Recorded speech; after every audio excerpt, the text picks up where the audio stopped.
Of course, it's normal work. But that's it, the moment. Thanks. Okay, we've got 15 minutes with Casey. Whoever wants to go first. Casey, just over here. Just a few days out now from UFC 286. How are you feeling going into this week?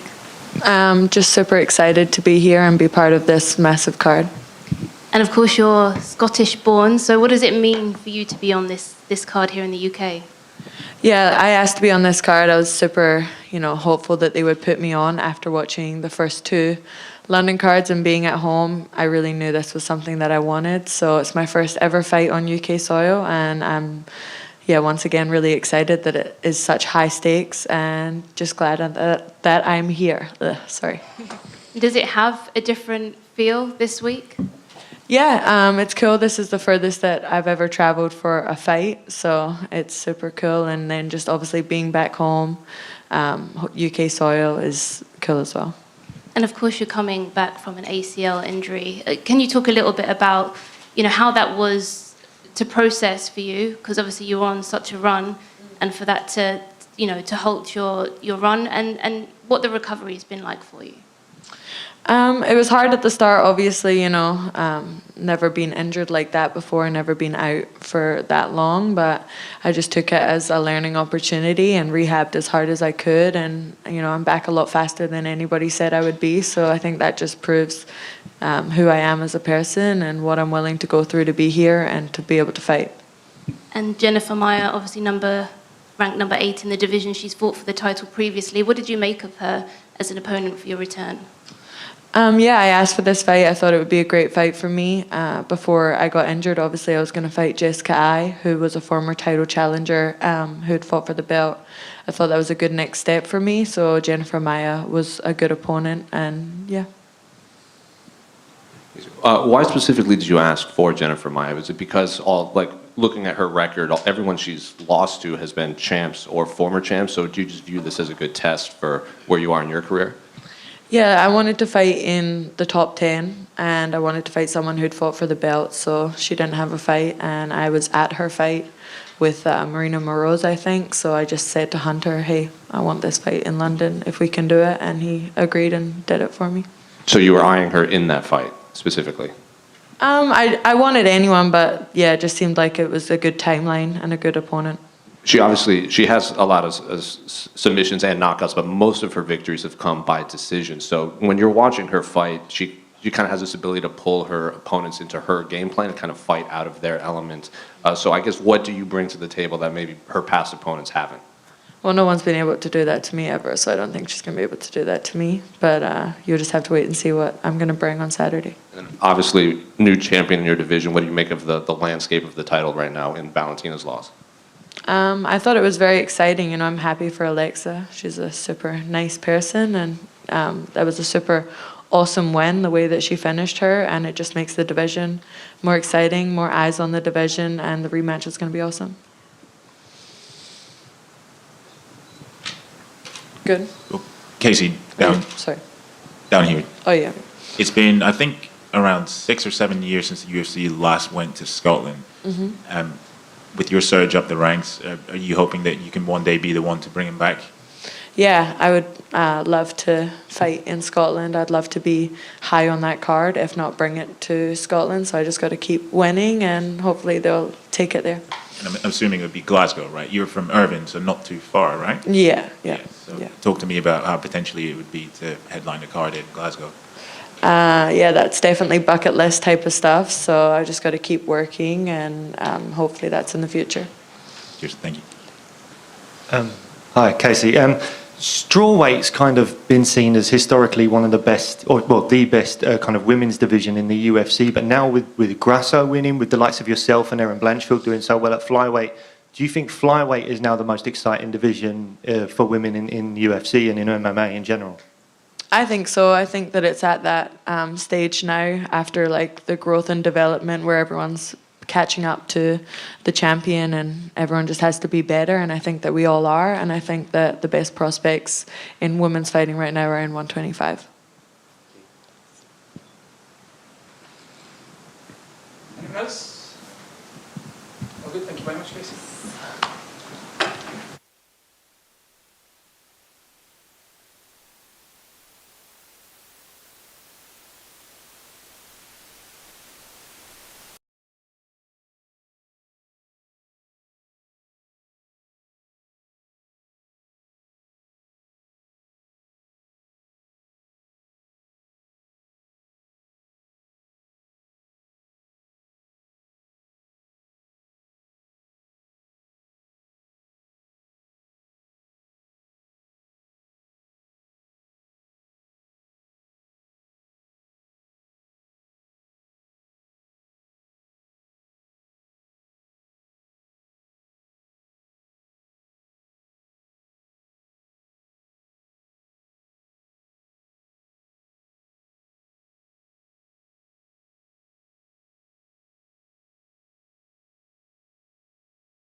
That's right. Jack right here. Obviously, missed out on fighting on the last London card. I think it was like right around that same time. So are you viewing this as like making up for missed opportunity? You know, and all that from your last fight. Yeah, it's nice to be local again. Not have to go to New York or Vegas. Nice little 3-hour drive, and we're here. So yeah, I feel like if I could have picked between this one and the last one, I'd have picked this one anyway. Big pay-per-view card, massive main event, massive co-main. So I think a lot more eyes will be on this one. And yeah, it's good to be back in London. In your leading into the last fight, I feel like that was a lot of the questions, like why are you not fighting on London? You know, undefeated guy, like fighting a high-ranked opponent. Coming off of that, is it almost freeing that now you don't have to answer all these questions? Like, are you the future of this country? Like, why aren't you fighting in London? Now you just get to focus on this fight and who you're fighting. Yeah, exactly that. You know, it's nice to be undefeated and all that, but the pressure does amount a little bit. It feels like I've got a bit of a monkey off my back, and I can go out there now and just focus on this fight. And I know what it's like to lose. I know I've experienced it. I've felt the heartbreak and all that of it, but you know, life goes on, and it's nice to be able to just focus on this fight now and go out there and get after it. Sean Brady said something similar when he was going into his Bilal Muhammad fight, that like the thoughts of like title shots and the O in their record, like it didn't weigh on it. He didn't realize how much it weighed on him until the fight was over. Did it, in hindsight, was it in the back of your mind a lot, this undefeated record? Yeah, I think so. It's kind of like all anyone wants to talk about when you're undefeated is what's next. Where do you win this fight? Where you gonna go? You want, how long till you want to fight for the belt? Blah blah blah. It's kind of like you don't necessarily feel it at the time, but when you look back, that's all it is. Constantly all fight week, and obviously it'd be great to have won that fight and still be undefeated. But by picking up a loss, you almost have to take a step back and look at what went wrong and what can be done better. And it's a good learning experience. And yeah, it just feels a little bit less. I don't want to say stressful, but it just feels a little bit less like of a drain on me this week, not having to talk about being undefeated and how, like, you know, do I worry about losing and do I feel the pressure and all that. It's just nice to just go out there and worry about the fight. You're obviously fighting Makwan, a guy who at one point he was the undefeated guy coming up, and now he's not lost a bunch in a row lately, but he's like, I think like 4 or 5. So what are you expecting from him when you guys lock up on Saturday? I expect him to bring what he always brings. You know, if you let him in the fight and give him an opportunity, he'll take it and put you away. He's a dangerous guy in areas. But I just expect myself, as long as I go out there and perform how I know I can, to kind of outclass him in all areas. You know, I'm not underestimating. I know he's coming off a loss, but you know, I've seen him be 2 rounds down and pull out the choke and out of nowhere. That's his go-to, and if he gets it, he'll take it with both hands, literally. So I know what he brings to the table, but I'm confident that I can neutralise him. Well, kind of going off of that, his submission skills, obviously he comes from, like, he has a wrestling and submission background. You have a lot of submissions yourself. Historically in the past, when you get to submission artists fighting, it can kind of turn into a striking matchup. So how would you rate your striking compared to him, even though, because he does have that amateur background? Yeah, I mean, I think he's got a decent little boxing style on the feet, but I think in terms of, you know, variety of tools, I think I kind of outmatch him there. I think I'm a lot more well-rounded in terms of striking IQ. I've been boxing and kickboxing since 6 years of age. I don't necessarily show it all the time, but I'm well-versed on the feet. I've got really good Thai and boxing coaches, and I think if it turns into a pure striking match, then I win that one every day. But I don't expect it to. I do expect him to shoot and try and wrestle me. And last one for me, how do you see the main event playing out between Leon and Kamaru? Yeah, I think I obviously got to back Leon. This card wouldn't be happening if Leon didn't do what he did in August. But I think it'd be a close fight. I don't think it'd be as one-sided as the last one in terms of Usman dominating, but I think it'll be a close fight. It'll be down to the wire, but I'm confident Leon will pull it out. Just over here. You're coming into this week, obviously a lot heavier than you have before. You're calling me fat? No, not of course. What was the decision behind the move to featherweight? The last probably 3 or 4 weight cuts have been really tough, really tough. I mean, there's no secret. I always look like death warmed up on the scale. And my old man and my other coaches have probably been at me for about 12, 18 months to consider the move. And it's easy to forget about a tough weight cut when you're winning all the time. And I think the fact that I lost, I felt like I don't want to blame the loss on the weight cut because that'd be unfair to my opponent, but I felt like I didn't carry into what I do in the gym into the cage. So I went up and got a DEXA scan, a BMR scan, a bone density scan, and they kind of looked at me stupid as if to say, you keep cutting all this weight, something's going to go wrong. And I feel like I've said this about 100 times, but if something happens in the cage, I know what I signed up for. But if something drastic happens in the bath or in the sauna beforehand, then that's not what I signed up for. And, I just thought, let's give it a go. I didn't want to kind of jump into it and just be like, right, I'll just go up a weight and not cut any weight. I wanted to do it properly. I spent a good 4 months before Christmas, putting on some lean mass and some muscle, and then really dialed in my S&C and my nutrition the last 10 weeks with Paul Reed to make sure that I'm going in here as a legit featherweight then, not a blown up bantamweight. Yeah, and how do you think, not having to cut all that weight, how do you think that's going to impact your performance? I just think I'll be able to perform in there on the night how I do in the gym. I'll still be cutting a little bit of weight. It's not like I'm walking around 146 now. I'm still going to have a water cut. I'm still going to be able to put on a little bit of weight going into the fight.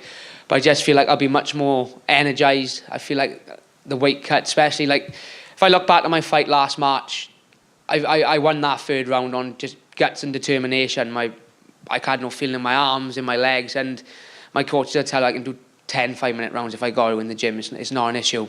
So to be that tired at the end of a 3-round fight is a weird feeling, and I just think my engine at this weight, I'll be able to go at the pace all day, and I think that'll obviously just be another tool to add to my basket. What do you make of the featherweight division? It's equally as stacked as bantamweight. I think there's not an easy fight. Even the guys outside of the rankings, just below, they all got capabilities of going on and being top contenders. And then you look at the top 15, just like a bantamweight, it's full of sharks and full of killers and no easy fights. But that's what the UFC is. I know I signed up for when I signed the contract with the UFC that I'm not going to get an easy fight now for the rest of my career as long as I stay here. So, but I'm used to that. I've been fighting tough guys all my career, so it's nothing new. And I'm a martial artist, and that's the type of challenge we want. We don't want to go in there and have gimmies. We want to go in there and prove that we can compete with the best. And of course, Alexander Volkanovski is going to be obviously taking on Yair Rodriguez next to unify the title. How do you see that going down? It's wild because if you'd asked me before the fight, I'd say Volk comfortably, but Yair looked that good against Emmett. It's kind of like it's thrown a bit of a spanner in the work because Volk looked pretty much unbeatable at featherweight. He looked pretty much unbeatable at lightweight as well. Then Yair pulls on a performance like that. I think they're doing the right thing by making that fight next because it's a real clash of styles. And I think anyone who kind of stands and trades with Rodriguez could be in for a long night. But if there's anyone that could do it, it's probably Volk. Thank you. Gotcha. On the lead up to this fight, obviously you've been able to focus more on improving on things that you might think you have to improve on instead of cutting weight. How refreshing has that been for you to be able to focus on improving your game instead of kind of having to focus on the weight cut as much? Yeah, it's been probably the best. Well, it's been the best camp I've had in a long time.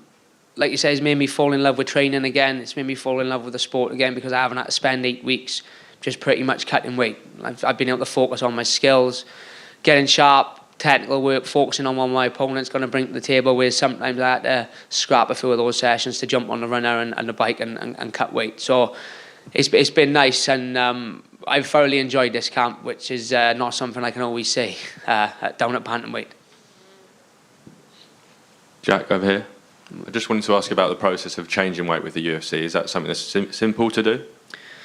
Yeah, pretty much. Text my manager Graham, said, "Can you let him know I'm going to featherweight?" And that was that pretty much. It didn't hear no more off. It was, I think the UFC are kind of all for guys, not cutting massive amount of weights and going in there alpha. I think the alpha you go in, the better fight that you're going to have and the better you're going to perform. So there was no pushback or nothing like that. It was just a case of let them know I'm going up a weight. Just secondly, I wanted to ask about you're built up. So you built into a ranking at bantamweight and you've got all this credit behind you. Moving up to featherweight, do you feel like you still have a lot of that good stead with you, or does it sort of feel like you're going to have to sort of prove yourself again in the new division? I think people will obviously look at me as being a ranked bantamweight and think he's obviously legit to get that ranking, but at the same time, I have kind of got to start again, and it is a different weight class against different guys, who oppose different threats. So I have got to I've kind of got to start all over, but I got no problem doing that. I think a good win Saturday anyway. Markman's beat some good level guys. Been in there with some good level guys. So if I can get a good win there, then I think it'll kind of fast track me up a little bit. Jack, hi mate. Featherweight's populated with a lot of UK talent now. We saw Nathaniel Wood and Larone's fight unfortunately fall through. Are you happy to fight other UK fighters, or would you rather fight fighters from outside Great Britain? I'm happy to fight anyone, anywhere, as long as I got a couple of weeks' notice to let the missus know that I'm going to be gone for a week. So yeah, anyone. I mean, look, I don't like to pick and choose fights. It's kind of like I've never ever gone to UFC and been like, I don't like that fight, can we have someone else? It's kind of, you tell me when I'm fighting, tell me when I'm fighting them, and I'll sign the contract and be there. And has the darts scandal affected you mentally this week? Listen, I will not have my name tarnished. It was a legit win, and we'll get to the bottom of it next week, let me tell you. Thanks, mate. All good? Okay, thank you.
Mohammed, right, the front right here.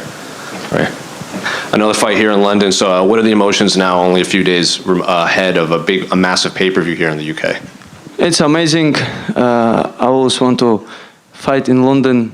Since watching first time ever UFC event in 2016, I'm on third time in London card. Was it difficult getting an opponent for this card? I know you've been calling out a lot of these higher-ranked guys, and then when they announced this fight, I think people were surprised maybe you didn't get a bigger name for a pay-per-view like this. We got like 5 names from top 15, but matchmaker, he said, only guy available is Rafael Filho, but nobody else accepted. What can I do? Did they tell you who? Did they turn you down, or were they just not available? Machnell said he doesn't want to fight in England. I don't know, maybe cage size difference, or maybe weather, or maybe his heart broken.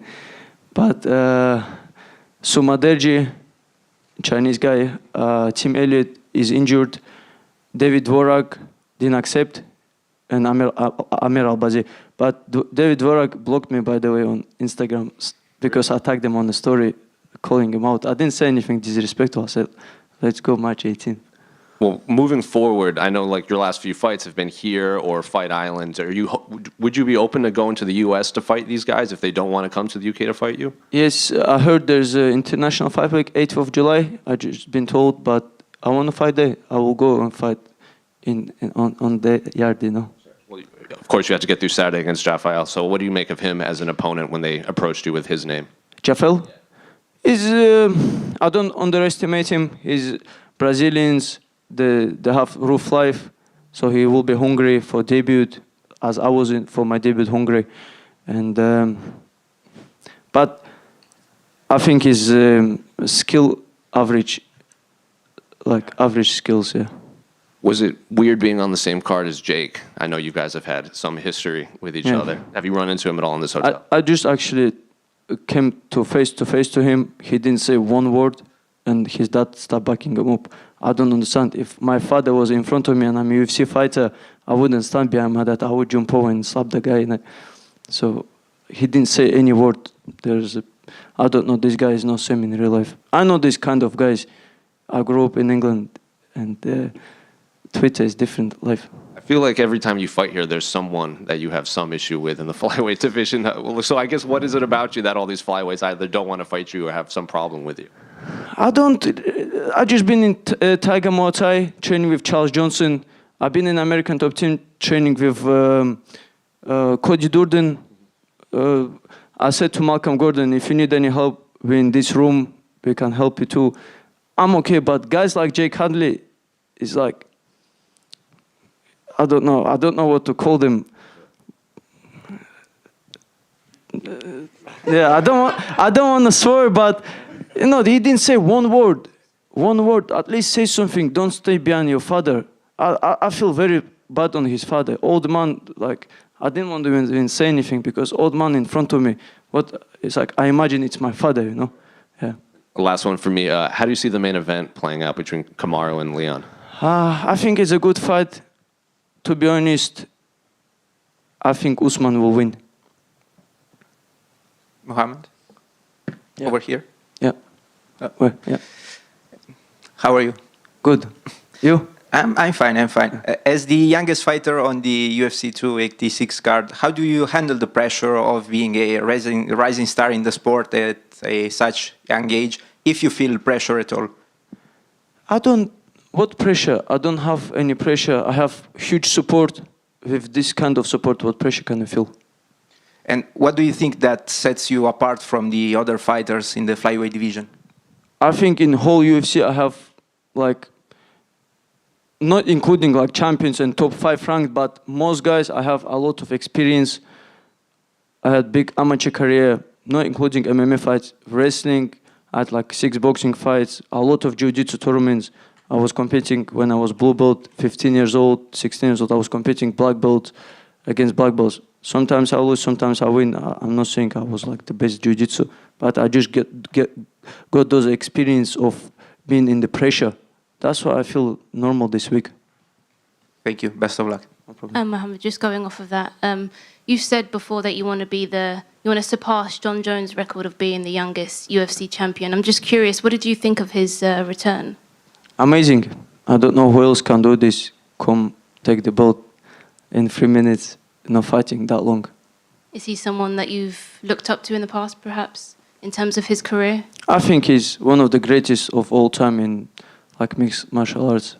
Yeah. And is that still a goal for you to become the youngest? Yes, and I believe even more now because this will be my 4th fight in 12 months.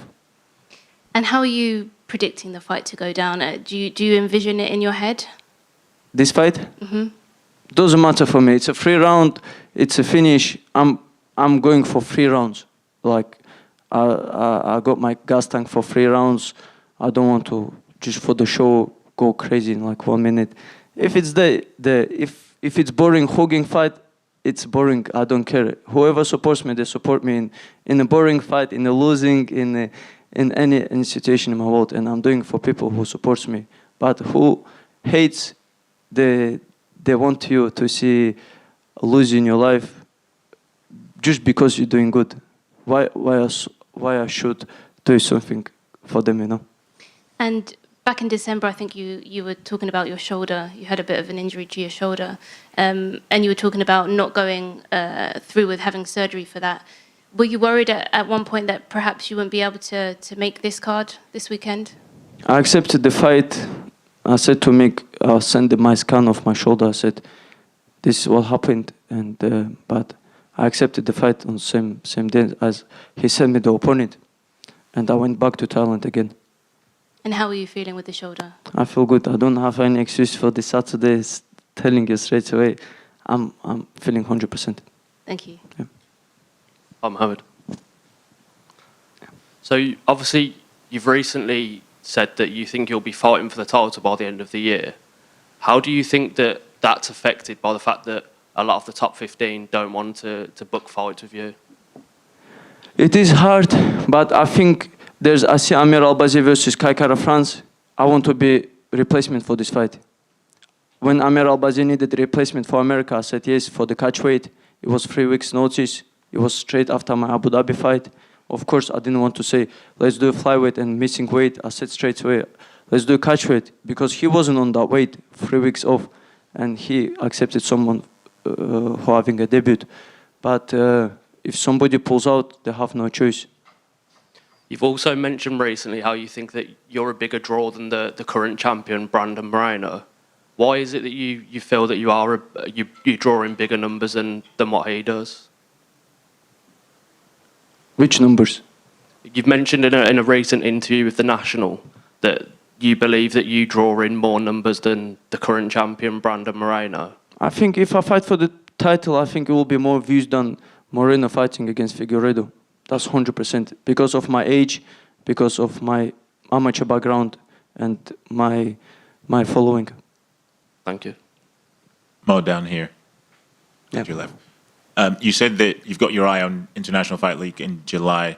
Do you want to have as busy a year as you did last year, this year? Yes, again, same as last year, July and October, maybe fitting in something in between. But I have Ramadan after this fight, and after Ramadan, I will go to America, train, and get ready for International Fight Week. But do you think those plans could potentially be scuppered by, as you say, you've had difficulties getting the fights against the top guys that you want so far? It is difficult, but if I come to America and Match Snell say no, I think UFC have to do something about him. Yeah. Thank you, man. No problem. Mo, just wanted to ask, just over here. Yeah. As you've previously spoken about being a refugee into this country, there's a lot of talk about refugees at the moment. How proud are you, as a refugee fighter, to just be a staple for people who want to come to this country and have a life like you have? I see what they're doing now. They don't accept refugees, but if you don't accept everyone. You don't accept Ukraine. I mean, you accept Ukrainians, but you don't accept guys from like Syria and other places. You know, you have to be equal to everyone having issues around the world. But I just want to be example for the government, and to show that some refugees can be beneficial for the country. Hi, Mo. You've been on such an incredible run, including your amateur career.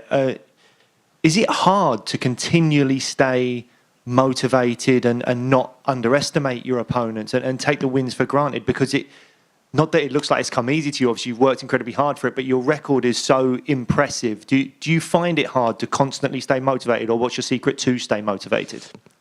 I think one lesson I took from 2022 to not underestimate opponents. Like Malcolm Gordon, I grabbed him in first round and I'm thinking, is this the black belt? And then second round, I start giving out positions, start feeling too confident. But now I took this big lesson, and every second is important for me in the cage now. I'm motivated for every single fight. Would you say that's the biggest lesson you've learned after your 1 year, like almost a first year anniversary for the UFC for you, isn't it? 100%. I give like 5 seconds, 3 seconds, I think it was left. I hurt my corner. I give to Malcolm Gordon, and people think it's a closer fight. If I really want to, if I have rematch against Malcolm Gordon, it was my third fight in like 6 months. My body, mentally, I'm motivated, but my body wasn't there, you know, because it's hard to make weight and fight, especially in hot countries like Abu Dhabi. And but that's why you cannot give them even 2-3 seconds, because casual MMA fans want to see extra 10 seconds. Thanks very much. Best of luck on Saturday. Thank you.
coming after that last performance in Paris to now fighting here in the UK?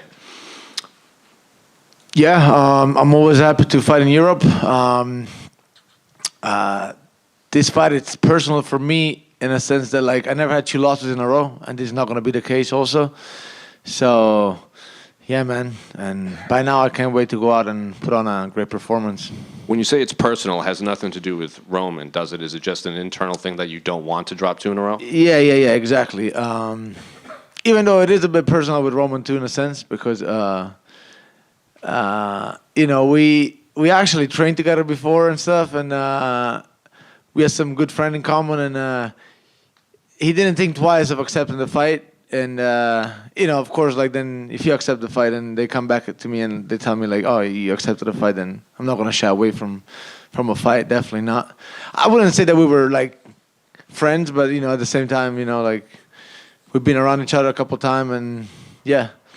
But yeah, at the same time, you know, at the end of the day, like we're not here to make friends, and I totally get it, and yeah, I totally get it. So absolutely, let's do it, and I can't wait to do it. To be honest. So you said you trained with him a few times? Yeah. Because he came at Kings back in the back a while ago, and then Giga Chikadze was you know, he's Georgian. They're Georgians. They became friends, and me and Giga go back a very long time. We're like, I mean, he's been my teammate forever. Like I can call him my brother. So yeah. So yeah, just things like this, you know, and then he just accepted a fight, but. Yeah, no, at the end of the day, he's right. We're not here to make friends. And, yeah, he's in my division, and I'll go out and smash him. How did those training sessions go when you guys were at Kings? They went well for me, I believe, you know. But I'm the first to say that, like, you know, training ain't a fight. So, you know, but still, you know, yeah, for sure, they went well. And you're at Extreme right now, correct? Or you did some training? No. Yeah. So I moved out to Vegas. Now Extreme. I went there. I was going there maybe like two to 3 times a week to train and spar. But mainly I did my things with like Jason Malley, Dewey Cooper, and Emanuele Lochner at the PI. They have a lot of middleweights at Extreme. Did you get a lot of mitts in with like Sean and Chris and everything? Yeah. But me and Sean, we always trained. You know, even when I was like, cause well, he was in California too before, so we always trained together. Yeah. But yeah, Sean, Curtis was there. Who else? Sadi Boozy. Yeah, guys. I might be forgetting somebody, but. Yeah, definitely a lot of middleweights, a lot of good bodies, a lot of like, I actually train a lot with, especially lately with Utalaba. Yeah, man, definitely a lot of bodies. So speaking specifically of Roman, how impressed have you been with his run of wins, especially his last fight? He kind of stepped in against Jack short notice and pulled off that submission. Yeah, he's a sniper. Like if he gets an opportunity, like he'll go after it hard. So that's why you got to be really careful about that for sure. You got to address that because like he gets a position, he's gonna fight for his life to get it, and it's good. I mean, yeah, hats off to him and the way that he finished Hermanson, because I fought Hermanson. I know it's not easy. With that being said, though, like overall as a fighter, I think it's like, you know, I'm in a different league. But yeah, impressive, good. You know, like good. I mean, he's doing good things, but now I think he messed up on accepting that fight against me. And last one for me. Can I ask your prediction for the main event between Leon and Kamaru? Yeah, I think Kamaru will do it again. I think he'll get the belt back. You mentioned about training with Sean. He wants to fight Paulo Costa, and something's happening there. If that fight does happen, how do you see it going? That'd be a good fight, to be honest.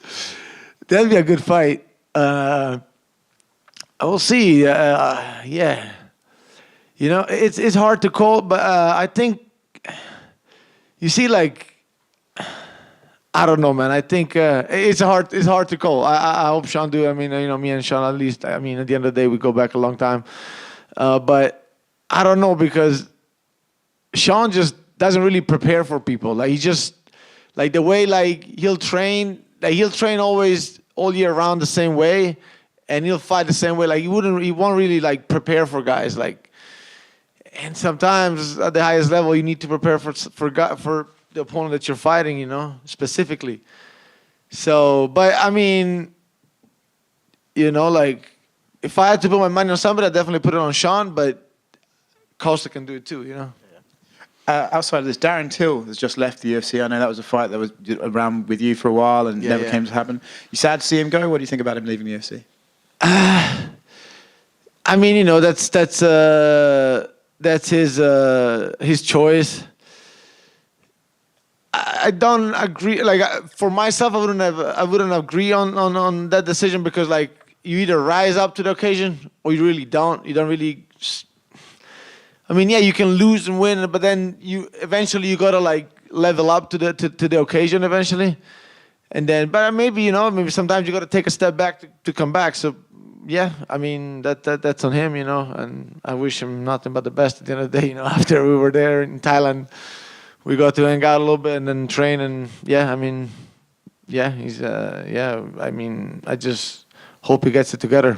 Was it awkward seeing him for the first time? Yeah. To be honest, like, when I saw him, I never really thought too much of like what we said to each other, because actually a lot of things that he said I didn't even saw. Like, actually I saw it after, but then I'm like, oh, we were cool now, so I don't even bother. But I don't. It was never like a real like thing for me, at least. I don't know. Marvin, just over here. Yeah. Yeah. You know, you said this fight is personal for you because of the last loss to Robert Whittaker. What were your takeaways from that fight? Yeah. There was one main take that was I needed to add kicks into my game for sure, because of course I like to box and all that, but then you know, they especially coming off on that second round, you changed the distance a bit, and I struggled on finding him with my jab and stuff, and I'm like, yeah, I gotta add some weapons. So went to Thailand straight away and worked on my kicks, and yeah, man, I mean, yeah, that was the main take. And in general, as a fighter, he's a great fighter. I could take some of the things that he did, and you know, like, to pick his style a little bit, I would say, and that's it. Yeah, but no, I mean, it was a good. I mean, yeah, it was good. I mean, he's a great fighter, man, and I wish I want to fight him again in the future. So, and compete against him again eventually. So, good. Yeah, that was it though. And you're currently ranked number 4 in the division. So, what are you hoping for with a win over Roman? The middleweight division is so open, you know. I'm just gonna establish myself as one of the best, and I'll be around. I'll make sure if an occasion for the title rise again, I'm right there. If not, they'll give me somebody else. It's just gonna show that I'm not going anywhere, and I'll be there. And I'm still right there within the best, and we'll see what they give me. The only guy in the top 5 that I didn't fight is Cannonier. We'll see. Maybe I'll fight him. I don't know. I'm laser focused on Roman right now. And of course, Alex Pereira holds the title now. What did you think of his win over Israel Adesanya? Yeah. Was good. It was good. I called it. I think, you know, he got Adesanya's number. I think he'll do it again. And with that being said, Pereira will be a great fight for me. And I hope I can get that shot eventually. So, yeah. How do you see that rematch going down in Miami? Oh yeah, he'll do it again. Like, yeah, if he did it without the belt will boost confidence, and I think he'll do it even easier, to be honest. Thank you. Marvin, you made some huge adjustments in your professional life. How is it for you to have an Italian cornering you again after all this time? Oh yeah, me and Emanuele go back a really, really, really long way. Like, we grew up together. It's obviously like it's like having a brother in your corner, you know, and that's been there through everything basically. So awesome, man, awesome. And Jason has also been the first guy that I trained with when I went to America, when I got to US. So yeah, it's like a old family reunion in a sense, but you know, with high level coaching behind. So Yeah, no, feels good. Feels amazing. Did you feel the necessity to go back to return to your roots after your fight with Whittaker in Paris?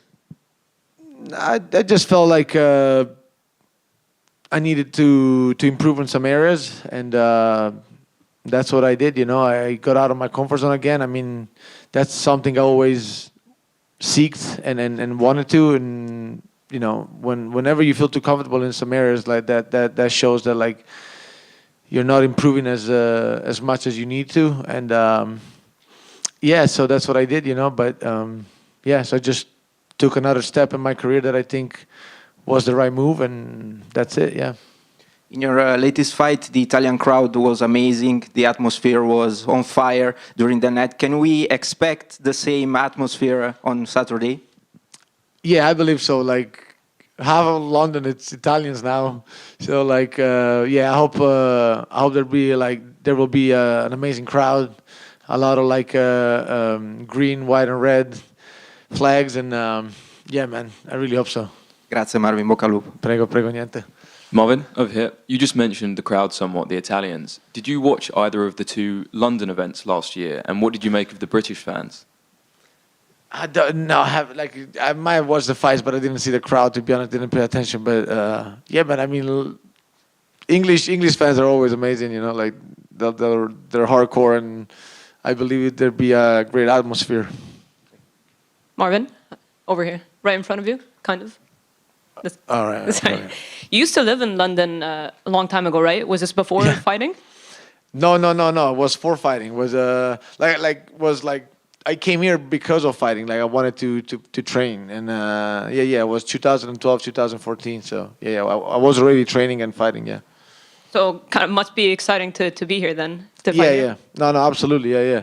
This is like, yeah. That was my first place where I actually turned pro here, and.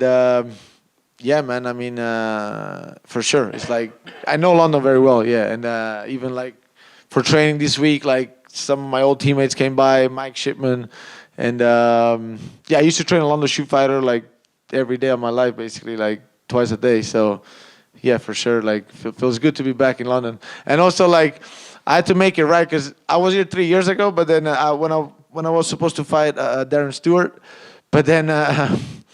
The day I got here, COVID hit, and then the same day they had to book me a flight to go back. And then he actually ended up fighting in Cage Warriors for the UFC.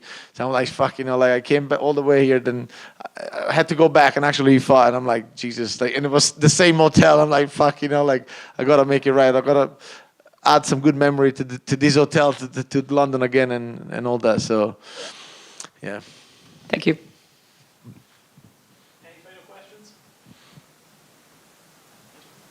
Perfect.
Well, Jennifer in front right here. Obviously, we're only a few days away from a massive pay-per-view here in the UK, the first time a pay-per-view's been here in quite some time. So I guess what are the emotions ahead of your fight against Casey O'Neill? Tá poucos dias agora da luta grande no pay-per-view. Como é que estão suas emoções preparadas para essa luta? Eu estou com as melhores expectativas, estou muito feliz com essa luta e estou me sentindo muito bem preparada. I have very high expectations. I trained very hard for this fight. I'm very well prepared. She said that she wanted to fight you specifically, given that you're ranked higher than her and the strength of your resume would be a good test for her in her career. So what do you see from Casey ahead of this fight? Ela pediu especificamente para lutar com você, que você é ranqueada mais que ela. Ela que acha que é um estilo bom de luta para ela, para lutar com você. O que você acha dela ter pedido lutar com você? Para mim é uma excelente luta também. Estou aqui para trabalhar, independente de oponente. Eu estou preparada para qualquer adversária. It's an excellent fight for me too, I think. So I train very hard and prepare for any opponent. So she's no different. She's also coming off a pretty significant injury, an ACL injury. Are you expecting the same fighter that we had previously seen, or do you think maybe she would probably have to adjust something given what she went through after her last fight? Tu sabe que ela vem se machucado, né, do joelho. Então tu acha que essa lesão vai afetar na performance dela, ou tu acha que ela vai lutar com todo o gás e vai estar preparada para lutar com você? Acredito que ela estará preparada. Aqui nós somos de alto nível, então eu acredito que ela vem preparada para essa luta. No, I believe she'll come prepared. She wouldn't have taken the fight if she wasn't feeling good with her knee. So I'm 100% sure that she's going to be prepared to fight me. And obviously, you've fought in some of the best in this division, including the former champion Valentina. Does Casey present any problems that maybe you haven't seen, or are you just expecting everything from her? Vocês duas as melhores lutadoras da divisão, né? Então você viu todos os problemas de todas elas. O que você acha que a Casey apresenta com dificuldade para você no seu estilo? Eu acredito que eu tenho mais experiência que ela, né? Então ela é uma lutadora onde ela tem vários ataques, tanto em pé como no solo. Então ela é uma lutadora completa, mas eu acho que eu sou mais experiente que ela. I think the biggest difference is that she's a great fighter, standing in on the ground. She's very, very dedicated to her craft, but the biggest difference is that I have a lot more experience fighting great fighters she does, and that's going to play a part. And obviously, your division has a new champion. What did you make of Alexa's big win over Valentina? Na divisão tem campeã nova. O que você acha da campeã nova da divisão? Da vitória dela sobre a Valentina? Eu fiquei feliz com a vitória da Alexa Grasso e acredito que isso ajuda a movimentar a categoria, embora ainda a Valentina seja a melhor da categoria. I was very happy with Grasso's win. Even though shake things up a little in the weight class, even though we still all believe that Valentina is the very best one in the weight class. A lot of people, when they look back at your fight against Valentina, they kind of view you as the one that maybe set the blueprint because you found some success in the grappling. Do you think that you kind of put the blueprint out there for people to take over her weaknesses? Muita gente olha a sua luta contra a Valentina como a fórmula de lutar com a Valentina, que você lutou muito bem, chegou até perto, não foi finalizada. Você acha que você tem a fórmula certa para poder ganhar da Valentina com o seu estilo de luta? Acredito que sim. Assim como a Grasso, eu acredito que eu fiz uma boa luta contra ela e numa próxima luta também eu tenho a chance de vencê-la. I believe so. I have all the skills. Like at Grasso, I showed all my skill levels, and I think have I been given another chance, the outcome will be different. Just over here. Casey wants to use your name to push her closer to the title, but what do you think a win over Casey does for you? Casey quer usar seu nome para poder subir na escada, né? Para poder no ranking. O que a vitória sobre ela vai fazer para você? Para mim é vencer ela, vou estar embalando na segunda vitória consecutiva e eu quero, né, o desejo de subir no ranking para tentar o título em breve novamente. That's kind of same for me. Beating her, beat me two victories in a row, which regardless is still put me closer to go up in the rankings again and have another title shot. And seeing the title change hands, does that give you extra motivation? Você vê, né, agora o título, né, mudou de mão. Você dá alguma motivação especial para você ver isso acontecer? Independente de quem está no título, mas com certeza essa mudança de campeã ajuda a movimentar a categoria e a eu ter mais chances. Regardless of what happened in the championship bout, I think the best thing it was is that shake things up a little bit. It really shook up the weight class and opens up better chances for me to make to the top easier. Do you see Alexa Grasso still holding the title once you get up there? And if so, how do you think you would match up with her? Você acha que Alexa Grasso vai segurar o título até você chegar a poder desafiar ela pelo título novamente? Acredito que sim. Acredito que ela se mantém campeã aí durante um tempo. Tudo vai depender das oponentes que ela for defender o cinturão agora. I believe so. It all depends. I believe she's going to keep the belt for a while, but it all depends on whose opponent she's going to face leading up to me facing her again. Anything else? Okay, thank you. Thank you.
Set. Feel free to start.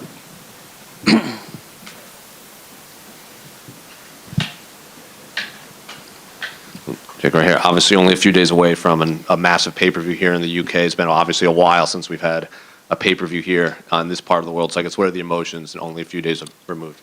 It just feels like any other fight to me, to be fair. Obviously, I'm happy to be back fighting here in the UK. It's been a while since I fought in the UK, so and actually, you know, I haven't fought in front of a crowd as well for a while, so I'm looking forward to that because you know, that's what I got in the game for, you know, for the, you know, the crowd and to feel the energy and stuff. Yeah, so yeah, I'm looking forward to fighting in front of the UK fans. So when they announced that this fight card was happening here, did you ask to be on this card, or did it just work out that when they approached you? It just worked out. They approached me. They approached me with an opponent and a date, and you know, it worked out that you know, I fought in November and I'd be ready for March, so it just worked out perfect. So what do you make of your opponent, Malcolm? Obviously coming off a loss, but he is a name in this division. He's been around for a while. What do you make of him as an opponent? Yeah, man, I think he's a good opponent. I think a lot of people kind of underestimated him before his last fight, but went out against Makhachev and had a decent performance. You know, he had a full rear naked choke. I think if there was 10 more seconds, he could have finished it. He suplexed him. You know, anyone who's beat Malcolm is ranked. So, you know, the guys who have beat Malcolm are more ranked top guys. So, and he's got a few wins over some prospects. So I think he's a good fighter. He's got good, you know, jiu-jitsu. He's a black belt. He's got good, you know, bit wild striking, but you know, he's got some decent striking. But I don't think. I think anywhere the fight goes, I can finish him and do a proper good job on him as well. So I predict a finish. I don't think he'll take the same sort of beating as the last guy took. I think he'll fold up. But skills-wise, he's a good fighter. Speaking of Muhammad Makhachev, he was in here earlier and he said he saw you at in the hotel. He said something to you and nothing was said back. Has it been weird being around him this fight week? Well, the kid's just an idiot, isn't he? I mean, he's coming over to me trying to fight me in the hotel. I mean, but he don't want to fight me in the cage. You know, he's fighting a debut guy. You know what I mean? He was like, I won't fight you because you lose against Allen and all this. Like, but then he wants to fight me in the hotel. Like, what is this guy doing? He's a total idiot. You know what I mean? Like, so, you know, if there's such a problem with me, then why don't you just fight me then in a cage fight? You know what I mean? We can't be fighting here. People are going to break it up. People are going to get in trouble. What's going to happen if I sock him in his face when he comes and closes the distance? All you know, I've already had staff complain about me before, so they're going to be complaining, oh, you knocked Makhachev out and all this in the back, and they're all going to moan at me. But, you know what I mean? So, and I'm the one who's painted as the bad guy all the while. But yet he's coming over to me. He's like, bro, like, man, relax, back up, bro. You know what I mean? You take a step closer. I'm going to knock you clean out. You know what I mean? But he's an idiot. But I think if there's so much of a problem, then either fight me or turn up at my gym or something, because he's in Birmingham all the while anyway, and I'll fucking bang you out there. No problem about it. But, you know, why are you trying to fight me in the hotel? It makes no sense, you know what I mean? Like, because then his fight's going to be off. Then my fight's going to be off. And it's going to be, we've trained all this time for nothing. Dumb kid. So when they announced both of you were going to be on this card, did you kind of expect some sort of run-in with him at this hotel? Yeah, well, I've had multiple, you know, from the years, because obviously he was an amateur when I was amateur and that. And, you know, he said, oh, I'm going to hit you with a chair. you know, I'm gonna fucking do this and I'm gonna do that.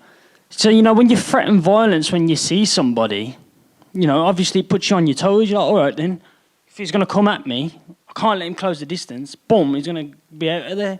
So, you know, I expect, you know, the security to be a bit more on point. And that because this geezer, I don't want to have to bang him out. You get me? Like, and get, so, yeah. And last one for me. Can I ask your thoughts on the main event between Kamaru and Leon? How do you think that plays out? Yeah, man. You know, I think the altitude had a bit more of an effect on Leon than what he actually would have thought of. Leon's been looking good in training because obviously we share similar coaches, you know, like Bradley Hill for the jiu-jitsu and Camby for the wrestling, and then Johnny strength and conditioning. So we've been going to like the track together and doing our runs and our cardio, and he's looking really fit and really strong. So I expect him to put on a dominant performance. Jake, just over here. So you bounced back from defeat last time out. Do you feel like you got your career back on track in a way? How was it your mind after the loss? How did you react to it? You know, it was hard, you know, to lose, you know, especially over 3 rounds. I'd never thought in my life anyone could beat me over 3 rounds. You know, anyone can get caught and whatever, and that happens, innit? But to be beaten over 3 rounds was a bit of a shock. So, you know, I had to put some things right in my game. And also I got injured during the fight, in the first, 2 minutes of the fight. So it was like I couldn't train and it was just doing my head in. But, you know, I've grown a lot from it. And what I always say to myself is God's plan, and it was meant to happen. So, and I've become a better fighter because of it. And with this Malcolm Gordon fight, do you want to push yourself towards the rankings? Is that what you're aiming to do? Yeah, well, I hope, you know, with a win against Gordon, that I get a ranked opponent, because, like I said, anyone who's beat Gordon is ranked. So, you know, like you just said, Makiev's beat him. He's number 12 in the world now. You know, Albazi beat him. He's number 7, and you know, so it's like, yeah, I think with a win, I either get ranked or fight a ranked opponent. Just back to your contender series, and Dana White, you know, you said he took a chance, and you're really grateful for that. Do you think putting on a big performance on this pay-per-view is a way of sort of showing him he was right just yet again as well? Well, to be fair to you, like I say, I come and perform and put on entertaining fights, you know, every time. Even when I've been in a fight what's gone like the distance, when I fought Shanks for the belt on Cage Warriors and when I fought Zulu for the belt, it was because they was hanging on, surviving, just grabbing my hand, trying to stop the choke. Them was the guys who made the fights boring. I come out and I put on entertaining fights. Watch my last fight. Amateur, he's a Golden Gloves boxing champ. All right, I said to him, yo, first man to take a backward step, he's a punk bitch. Yeah, and I just stood toe-to-toe with a boxer. I could have took him down whenever I wanted to. Same with Raposo. Took him down and just submitted him and got him out of there. You know, I come and put entertaining fights on. When I triangled Candelero, I wanted to cave his head in. And this is the thing, like, you know, your boy and that, Markiev, is all popular and shit. But he's a crotch sniffer. You know, he's going to sit on you for 3 rounds, lie on you, just do nothing. So, my fight will be entertaining and it'll be a good performance. It'll be an entertaining fight. The only way it wouldn't be an entertaining fight, which I don't expect this off Gordon, is if he just tries to survive and hold on or do something like that. You know what I mean? So, yeah. Go, Jake. You mentioned it's going to be the first time in a while that you've actually fought in front of a crowd. The fact that that crowd is right here in your home country, how much would that mean to you to walk out in front of a packed house at the O2? Yes, it means everything to me. You know what I mean? I love to fight. I love to compete. This is what I do. Obviously, I feel like a gladiator when the crowd's there. You know, it's all for me. I'm a modern day gladiator. Yeah, I thrive off the crowd. You know, it has been a while since I fought in front of a crowd, but you know, no one can help that with the COVID and whatever has happened, and you know, and injuries forcing me out of fights which would have been in crowd. But I'm really looking forward to it. You mentioned having a few fights fall through. You know, you've had a few. You know, you could have had a few more fights on your UFC record by now if a few things had gone your way and fights hadn't gone through. How keen are you to be really active in 2023? How many fights are you looking to get in this year and build that momentum? Yeah, well, I come out fresh. If I come out fresh, you know what I mean. Even when I batter the guy, even when I punch the guy up, you could come out the fight injured. So I don't know what's going to happen. But I hope to be able to fight active. You know what I mean. At least three fights a year. So that's what I'm hoping for. But all I'm focused on is my opponent in front of me, Malcolm Gordon, because he's a dangerous guy. And to throw back to this brewing sort of rivalry you got with Mo, and the fact he's already fought Malcolm, is he the logical next opponent for you? Is he someone that you're going to call for on the microphone if you get that opportunity after your fight? Yeah, but he won't take that fight. He won't take that fight. It's been going on for years when we was kids, and I just don't see that fight happening, to be fair. But I don't even know if the UFC had put it together, because obviously we're two UK guys, thought to be, prospects. Maybe I'm not as thought to be as much as a prospect because I lost my debut. But after this fight, I think people are going to put me up there more.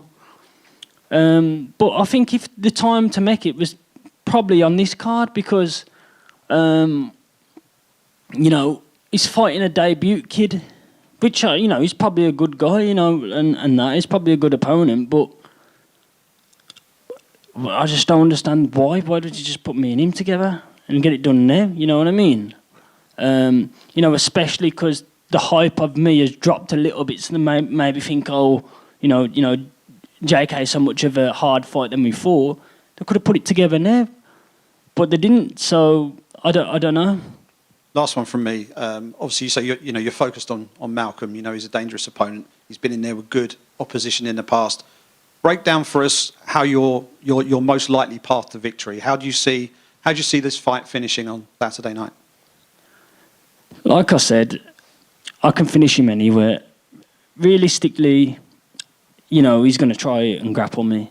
And if you don't think that, he will be trying to grapple me once I crack him. I feel like I can finish him on the feet or on the ground. I fight smart, but most of my fights are finishes, and I'm entertaining. So, and he comes out and he puts the pressure on. He ain't like a guy who cowards away or whatever. He comes and brings it on. So, yeah. Jake, down to your left. There's a really good video of you in your youth basically saying that you want to become a UFC fighter. What do you remember of that video when you're blowing out the candles on the cake? Yeah, well, I'd been, for all my life, I was wanting to be a fighter in the UFC. So that, I was only about 9 or 10 years old then. And, but before then, I was dreaming about being a UFC fighter. I hadn't even started training. I didn't start training until I was 12 years old. Because my parents didn't want me to train, you know what I mean? Because it's dangerous, because my granddad boxed and my dad boxed, so it's like they know the dangers of fighting. And they didn't really want me to, to train or to fight or anything. So, but I grew up around fighting, with them being boxers and with fighting being on the TV a lot. I'd sit next to my dad and watch the old school boxing, the Roberto Duran, Marvin Adler and stuff like that, and then watch the old school UFCs like the old Tito Ortiz and stuff like that. Even Tank Abbott was one guy I used to like as a kid. But he didn't have no skills, but I just used to like him. But I just grew up around watching the fighting on the telly. So I'd been dreaming about it for years, and I remember being at school as a kid and thinking, I don't need to listen to this shit. I'm going to be champion of the world one day. And I hadn't even started training, so I had the ambition without the knowledge. And now I'm here, so hard work, dedication, and you get here. That's when the sport was, relatively young still. Did you have a lot of those around you kind of advising you against it?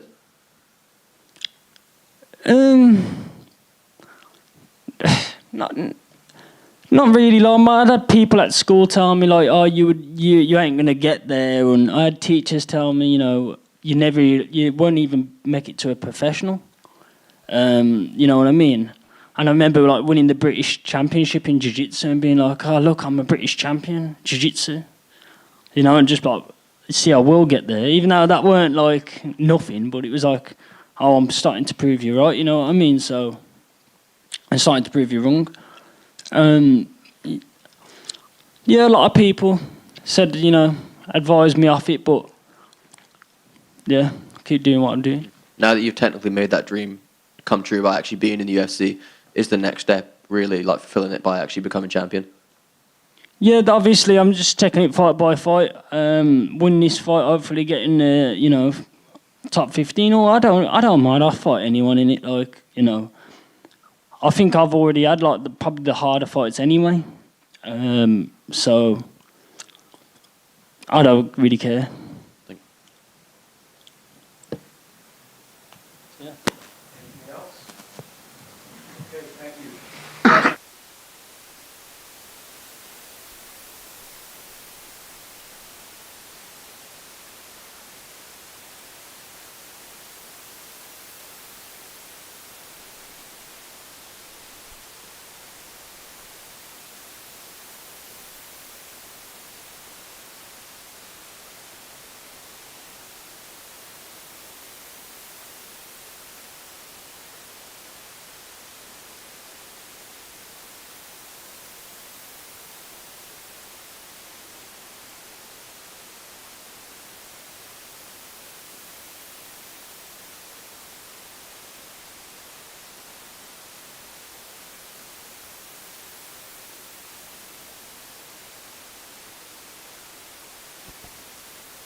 I love Adrian. Yeah, I'll Broder. take that. Yeah. I interviewed him, but it was so disappointed because he was not like entertaining. You good? Christian, Hello. over here to your left. Where you? How you doing? How you doing? I'm good. Yourself? Yeah, not bad. Good, man. First UFC media day, first sir. UFC fight week.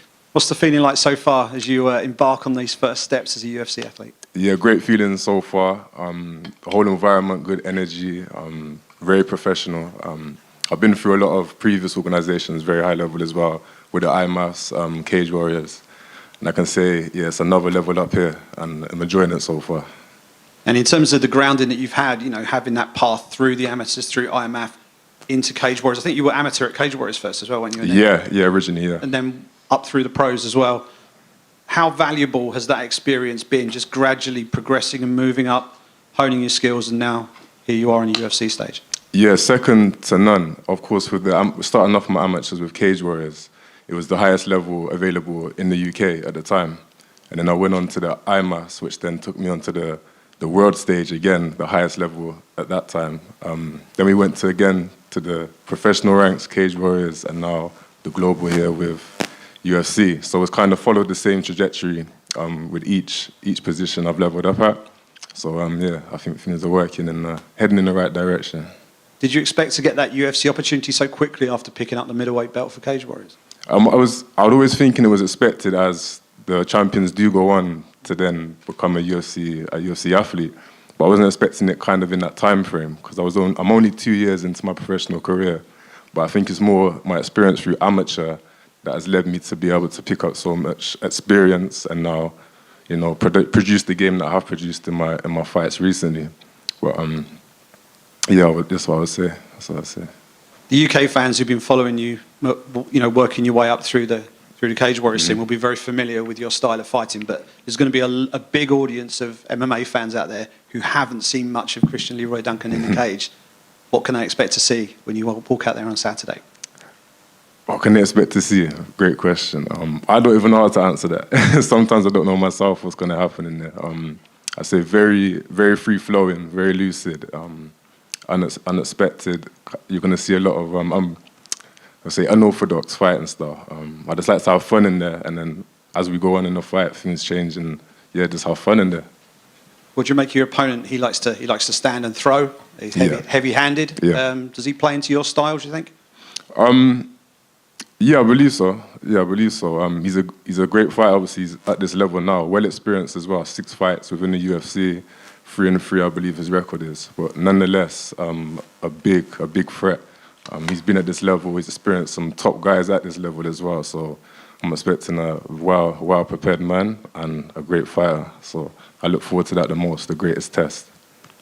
No, you're a very sort of calm, sort of composed character. I don't know if you're a big prediction guy. Have you got any kind of prediction for us for fight night?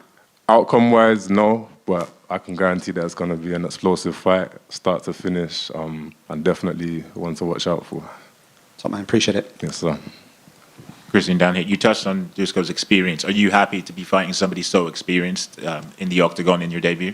Yeah, definitely. I kind of was expecting it just because of how I explained earlier through amateurs, my early days with the IMAF. I'm fighting world champions in other countries, the top guys in the world. So we're only kind of matches that kind of caliber. So same with Cage Warriors. I'm fighting top guys coming into Cage Warriors from other organizations. They was at the top. They was the champions here. Undefeated records, 10-fight win streak. So it kind of follows that same trajectory, and I was expecting that coming into the UFC. Yeah. And it's always a surreal moment when you get the call or the email saying that you're in the UFC. Like, talk us through that moment when you found out. Yeah. So it was kind of a funny way that we found out that I was going to be on this card in London, because I was set to fight Jesse Taylor, who most of you sure are familiar with, especially the long-term MMA fans. Very well known from the Ultimate Fighter. I would say one of the most experienced fighters on the planet at this point, how long he's been around. So I was set to fight him on New Year's Eve, and we had the weigh-in on the Friday. All clear, all good to go. Saturday morning, we had a call from Graham, the owner of Cage Warriors. And he called us down to the office. As soon as the door opened, I seen the doctor in the boardroom. As soon as I seen that, I shake on my head. I kind of expected some bad news here and there. He took us into a separate room and explained that Jesse was involved in a freak accident. He got hit by a car that evening. So around 3 a.m. in the morning, I believe. Took him to the hospital, checked out, all clear. But he'd done something to his shoulder where he wasn't able to fight. And then he also said, at that moment, he said, every cloud has a silver lining, 99% you're going to be fighting on the card in London. So that's the way we find out. It's kind of a roller coaster of emotions, but it's worked out in a positive way. And what was the reaction of your friends and family? Say again? What was the reaction of your friends and family when you relayed the news to them? Yeah, they was obviously annoyed. First of all, they was asking, is he okay? Which, yeah, I appreciate. And they was over the moon. I didn't think they expected this moment to come, but not so soon. But yeah, a lot of support, friends, family, and support back home. Whole lot of support, man. Appreciate it, man. Yes, sir. In front right here. Would you say preparing for Jesse Taylor was he more of a challenge preparing for than Dusko, given the fact, like, as you said, Jesse Taylor, he fought in The Ultimate Fighter like 10 years ago. Way back, yeah. It's more of his experience and his game. He's had so long to refine his style of game. It hasn't really changed over the years. He's been doing the same thing over and over and over and over. So he's very strong at that one thing. So I think in that sense, Dusko's more all-rounded, so you're not just training for one area. So I'd say in the area that he was good at, yeah, I would say they're more of a challenge, but all around, I think Dusko posed a bigger threat. And the last one for me. Can I get your thoughts on the main event between Kamaru and Leon? How do you see that playing out? Leon, I'm looking forward to that one. Yeah, after the way the last one finished, yeah, I was watching that one live actually. I was out on my seat when he got the head kick finish. Obviously supporting my guy from the UK. I like Usman as a fighter. I'm a great fighter. Seems like a great guy too. But I'm obviously rooting for the home guy in that one. Christian, right, sorry. You seem like a very laid-back guy, but when fighters make their debut in the UFC, a lot of them say that it feels different and that you can feel the pressure. Are you doing anything in preparation for that to make this feel like just a regular fight, like psychologically speaking? I would say it feels like home, just because of the mindset that we've had from the beginning, that we would get to this stage, and this is like the true beginning for us. So it kind of feels like now I'm home. Everything is fresh and new, so I'm taking it in my stride. But it's an experience that gives me not so much nerves, but excitement, I would say. More excitement. Thank you, mate. Best of luck Saturday. Yes, appreciate it, sir. Just over here. You spent some time at Tiger Muay Thai training for this fight. What was that preparation like there? Yeah, great out there. Number one, great food, great weather, and great training. I was out there for 5 weeks at the start of my camp, and I spent the last 4 weeks here home refining. But there was a lot of top-level guys out there. So I did go out there last year, and I kind of was just getting my feet. I didn't really know anybody out there, didn't know the coaches. So when I come back this time, I was a lot more familiar, so I fit into the routine a lot more. It's more specific for this fight coming up. There was 5 other guys on this card. It was Makayev, Lerone Murphy, you had Rafael is there too, and also Roman Dolidze, and then myself, of course. But yeah, great experience out there. The mats were at a very high level, and I would say, yeah, we definitely play a big part in this fight. And I saw you did some work with Phil Hawes as well. Did he give you any advice going into this weekend? Yeah, actually, I did ask him. He just said, do your thing, kind of like be yourself. But Phil Hawes is one of the strongest guys I've ever trained with. Great wrestler, and unexpectedly good on the feet as well. But I did a lot of work with him, actually. We've done like small group training sessions. He showed me a lot of different tips. Yeah, he's a great fighter too. Okay, Christian, you mentioned you started your MMA career following the end of your basketball career. So how has your experience in basketball helped you in transitioning to MMA, if at all? Yeah, I would say some key things would be the physicality, so the athleticism, footwork, and then but also the tactical side of the game, because the level I was playing at the time was the highest in the country. So the sessions are very detailed, very high strategy. So I would say I could apply that kind of thinking to MMA, but then with also the creativity that I used to play with, I could add that too. And I think all those together made a dangerous combination and obviously brought me to this level here. You also mentioned figures like LeBron James and Kobe Bryant, who were actually influential to you. Yeah. And how have they influenced your mindset and attitude towards learning MMA? I would say when I was younger and I first started playing basketball around 14, it was more their style. So the flash of Kobe and the dominance of LeBron. I like the creativity again, the way the Kobe with the fadeaway shots, the footwork, and LeBron with just the overall dominance, going into the paint, finishing on top of guys. But now I've kind of evolved and matured. It's more the mindset of the guys now as well. So Kobe's attention to training and the details, and then LeBron's mindset towards like recovery and how important your body is. So it's kind of, as I've grown, I've kind of looked at other aspects of sports in general, and yeah, I say again, it's going to create something dangerous. Are there any MMA fighters you are looking up to? Yeah, when I started out, I never really knew much about mixed martial arts at all, or UFC. I heard of cage fighting, but I wasn't familiar. My first day of training, I went home and I was watching John Jones fights. And then I remember sitting down and I was watching him, like how people would watch a series on Netflix back to back. I'm watching his fights back and forth. And that was, from there, that was my top fighter. I've grown to love different styles, different fighters. Anderson Silva's up there too. Bisping as well. I'd also say Demetrius Johnson. This is just to name a few off the top of my head. But I like to take styles, especially Khabib now as well, because he brought a whole new style to the game and changed the game, I would say, in a way, because now the wrestlers are coming through and it's showing that how the sport is now evolving. You have to have other aspects of your game to catch up. So, yeah, I enjoy these are the fighters I have off the top of my head. Thank you. Best of luck. I appreciate it. Got one more quick one for you. Your coach and mentor, Mark Weir. Mark the Wizard Weir, yeah. In the back of the room there. His first UFC appearance was in London. Yeah. He got the job done very quickly. How can you produce a similar moment for UK MMA and for your team? We'll have to see what happens. I don't think he was expecting that, but yeah, he had a great start to his UFC career. Put a lot of eyes on him and the UK, pioneer of the MMA in the UK alongside Ian Freeman and others. But I think with that one there, I have to say time will tell. We'll see what happens in the night. Nice one.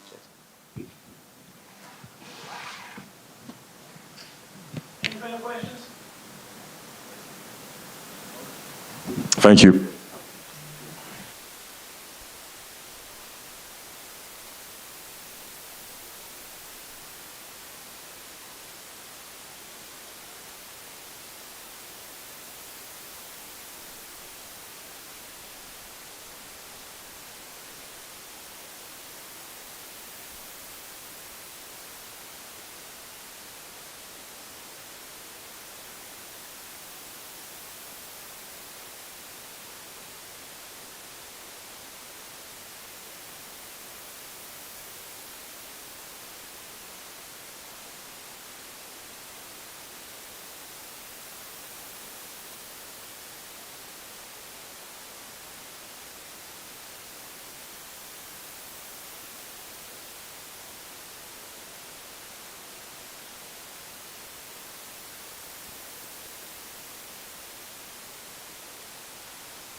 Two. Hey, yep. I think If John goes far, like me in Africa. if he beats Stipe easy, He's got a run. I think then at least. 1, 2, 1, 2, 1, 2. Hey, hey.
2, hey.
Hello, hello.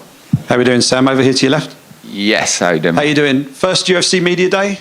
How's the feeling first off in your first fight week here?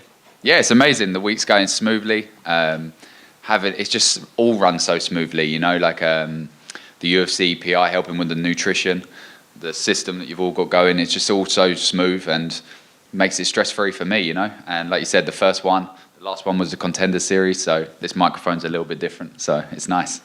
It's been a relatively long run up for you since then. Sort of, you know, September was the last one, so you've had a good period of time to sort of get yourself ready for this fight. How's it been so far, and what have you done differently, if anything, as you get ready for your UFC debut? Nothing really has changed, you know. Like I've been winning, we've been winning. So if it's not broken, don't fix it, as they say. And I have been in the gym since my last fight, since September, because I tried and I wanted to get out before the end of the year. You know, I wanted to fight in December. It didn't come to fruition, but we're here now, and it's paid off, to be honest, because I've been in the gym non-stop, getting better, and I get to fight in my hometown. It's been a long time since then, so I'm happy to be here. 10 fights, 9 finishes. I know most of your fights have been, or most recently, they've been over for Brave. Would you say you're one of the best kept secrets in UK MMA, and that's all going to be blown out the water on Saturday? Yeah, maybe. I didn't think of it like that, but I'll take it. You know, the UK scene is hot. There's a lot of talent, and the fact that I've been fighting abroad in these other countries and stuff, and fighting high competition, as you can see from my record, yeah, I think Saturday night is a coming out party. And talk to us about that Contender Series fight, and when you know that you've got that opportunity staring you in the face and that one good performance could catapult you onto the big stage. Talk to us about that experience and how you went through that. Yeah, it was an amazing experience. I believe the pressure of the moment, a lot of people can't handle. A lot of fighters would have carried on racking up wins and just waited for their UFC call outside of that. But putting it all on the line, it's what you got to do, you know. If you truly believe you're UFC caliber, which I did, and my team did, then the Contender Series is it's no different, you know. It's another fight to go out there and prove it in front of Dana White, and yeah, I done just that, and what an experience flying out to Vegas for the first time, and yeah, I loved every second of it. Got the job done, got the contract, and I believe being here now, like I haven't had to earn it, you know. Like the Contender Series is where I had to earn it, and I've done that. So now I'm here. I am ready to go. UFC debuts are always something a little bit special for a fighter, but to do it in your hometown with your friends and family in the building, how special is that going to be when your music hits the speakers and you walk through the curtain for the first time? It's good. It's going to be amazing. I visualized it so many. The thing is, I visualized this fight, the week, and everything so many times and so many outcomes. I've visualized every outcome, but the one thing that sticks the same in all of it is me embracing the moment. And I could not wait to fight back in front of a home crowd. It's been 4 years since I've done that, 4 or 5 years, fighting abroad, fighting in front of against opponents that are like their home crowd and stuff. So it's nice to be back on home soil and have the home crowd on my side. And for those people watching from around the world who maybe haven't seen you fight before, what can they expect from a Sam Patterson performance? They can expect entertainment. You know, like I come out to finish. I'm not stupid with it either. I'm cool, calm, and collected in there. And yeah, I will find the finish within 15 minutes. Brilliant. Thanks a lot. Thank you. Front right here. Obviously, I see your shirt that says the future. There's been a lot of fighters that use that nickname. There's one in the welterweight division right now. So, like, what sets you apart from all these other individuals that have that same nickname? Well, it's funny you say that. The future actually has a line through it to prove that I am not the future anymore. I'm exactly where I'm meant to be in the UFC. You said there's a few futures in the UFC, and that's why I kind of dropped the nickname for this one. I was the future getting to this point, and I believe I'm exactly where I'm meant to be. So that's the line. The line going through the future is cutting the nickname. I am no longer the future. I'm exactly where I'm meant to be. Just over here. Hey. Yes. You're taking on Yanel Ashmos, who's obviously making his UFC debut as well. Were you aware of him at all before hearing his name? No, I didn't know who he was before. But to be honest, I don't really look into any of my opponents. I watch the UFC as a fan as well, and once a name comes on, like the contract, then I'll look into the opponent. My team will look into the opponent. But I didn't know who he was before. He's making his debut. I'm making my debut. So have you looked into him at all since? I see his last fight. It was on the PFL, if I'm not mistaken. But again, it was a year ago. So the way I look at things, if he's improved as much as I have in a year, he's not going to be the same fighter. If he has, he's in for a rough night. If he's the same fighter as he was a year ago, he's in for a rough night. But yeah, if he's made the improvements, leveled up his game, then it's going to be an interesting fight. And having, gone through the Contender Series, do you feel that gives you any kind of edge over him in terms of the experience that you've had with the UFC? I believe my whole career has given me the edge. I faced hard competition outside of the UFC before the Contender Series. So I believe my whole career fighting outside the UFC is going to give me the edge Saturday night.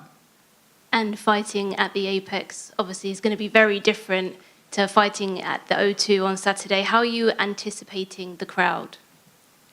Again, I've visualized the moment, and I will take it in my stride. I have faced, like doing the Contender Series, people say about fighting in the Apex. It's a small arena, it's a small little spot with not a lot of people. But I've done that. I fought during COVID where there was no one. I fought in Russia against a Russian with 3,000 people booing me, So I will take it in my stride. I can't tell you what it would be like till it's happened. But like I said, I've visualized every outcome, every moment, and the one thing that stays the same is me embracing the moment. You mentioned you started training in MMA for self-defense, but at what point did you realize that you wanted to make a career out of it? Yeah, I didn't really start for self-defense. I started training MMA because my little brother went along to a gym, and we grew up watching fighting movies, so I've always been interested in training and fighting. But I think the moment we walked into the gym and started training, I picked up like a sponge, and today, I still go in the gym, and you show me a trick, I pick up like a sponge, and I learn very quickly. And then, yeah, once I started competing, I just fell in love with it and never looked back, and here we are now. Can you tell us more about your experience training under David Lee and the role he played in your development as a fighter? Yeah, I'll make sure he gets his camera out ready for this. Yeah, no, it's never a dull day around David Lee and the team we have over at Team Crossface. Let's put it like that. It's all fun and games, but at the end of the day, he's leveled up my game can't even tell you how much, you know, like he's gone leaps and bounds, and he's let me keep my style, you know. He doesn't tell me exactly what to do. He doesn't give me, you have to do it this way. He'll give me the path and let me find the way. And yeah, thanks to the team and David Lee, I've leveled up my game, and I can't wait to show you all Saturday night. You're on a 10-bout winning streak. How do you maintain your focus and drive to keep winning? Doesn't everyone love winning? Everyone loves to win, so that's the drive. You know, I haven't got complacent. I have one loss in my career, and I'm that kind of person. I'm my worst critic. I come out of the fight, and I'm looking at all the wrong things I've done, and I'm back in the gym Monday fixing them things. And I've kept that energy since I lost one of my pro fights. And that's why I think I keep winning, you know, because I have the energy, like, I'm not getting comfortable. I'm always trying to evolve. I'm always trying to learn. I'm always trying to get better. And I feel like you can see that in my performances. I'm never the same fighter. Like, I'm always leveling up my game. And yeah, come Saturday night, you're going to see a whole new level. Thank you. Good luck. Thank you. Sam, down here to your left. Yes. A lot of fighters, when they make it to the UFC, there's a big temptation for them to go jump and join a big camp like an ATT or an AKA or whatever. But obviously, you're staying true with David Lee and the rest of your team. Is that just a case of not changing it because it's what got you to the dance? Yes, I believe I made a point in this camp to stay with my team. What we've done has worked, you know. I got here with the team around me. I feel like since Leon has said about doing it, it's become a thing that he has proved that you do not need to go to the States or these big gyms to get to the UFC or even stay in the UFC. And I look forward to Saturday night showing that I've got to the UFC and I'm going to win in the UFC with the team I have around me. Don't get me wrong, I look forward to in the future traveling around and adding to my game, like learning from other gyms and stuff like that. But that will be under David Lee.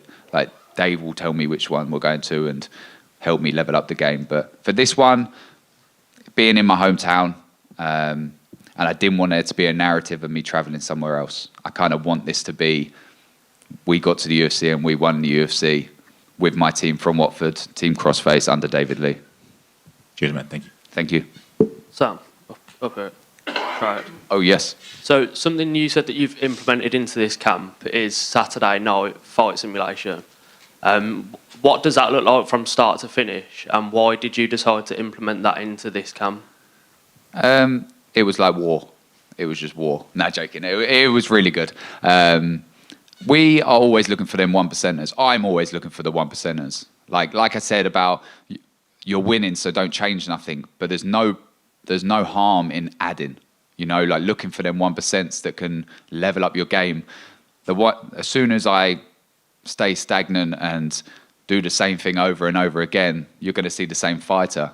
But I truly believe we're looking for these 1%ers that are going to make me that different fight every time I fight. And that fight simulation on a Saturday was just it was just fresh. You know, it was war. It was war. Saturday night was like, I've had a fight every week. I've had a fight every week up to this fight Saturday night. But again, I believe those 1% and adding them into, always looking for them 1% is going to level up my game and level up my skills. Thank you. One more in the front right here. How do you see the main event playing out between Kamaru and Leon? Leon gets the job done. I'm not being biased, I swear.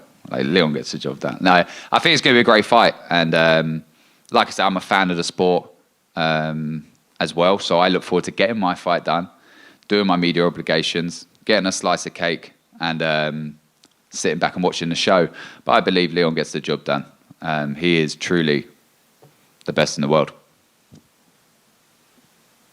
One final one for me. Just a short one. Sam, over here. As you mentioned, watching fight movies with your brother, is there any favorite fight movie and why? Oh, there's quite a few, I'm not going to lie. The one that popped to my head as soon as you asked that, I would say it has to be Bloodsport.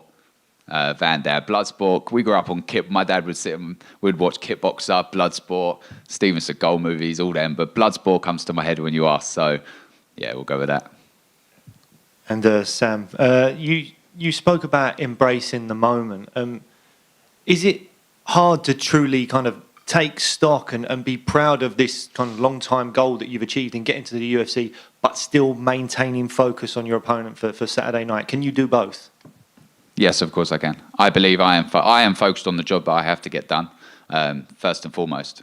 I need to go in there Saturday night and win. And that's all I've got in my head is winning. But embracing the moment comes with that. And being able to do that is part of it. You know, like I'm not just here for one fight. I'm going to have a career in the UFC. And this is only the beginning. So I will embrace the moment Saturday night. But do not get it twisted. I am going in there to win. And the only thing I've got in my mind right now is winning. Brilliant. Thanks, mate. Thank you. Perfect. Thank you very much, everyone.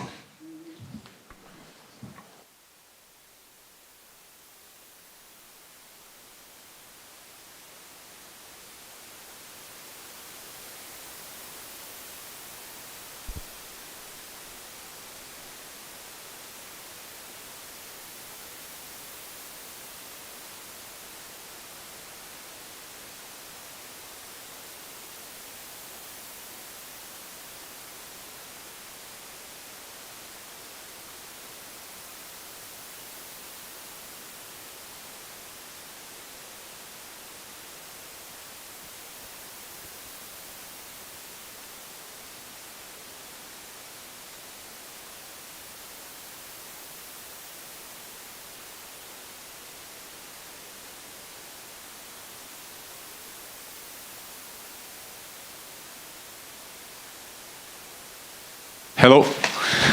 Hi, guys. How are you doing, Roman? Good. How are you? Yeah, good. You're absolutely flying right now.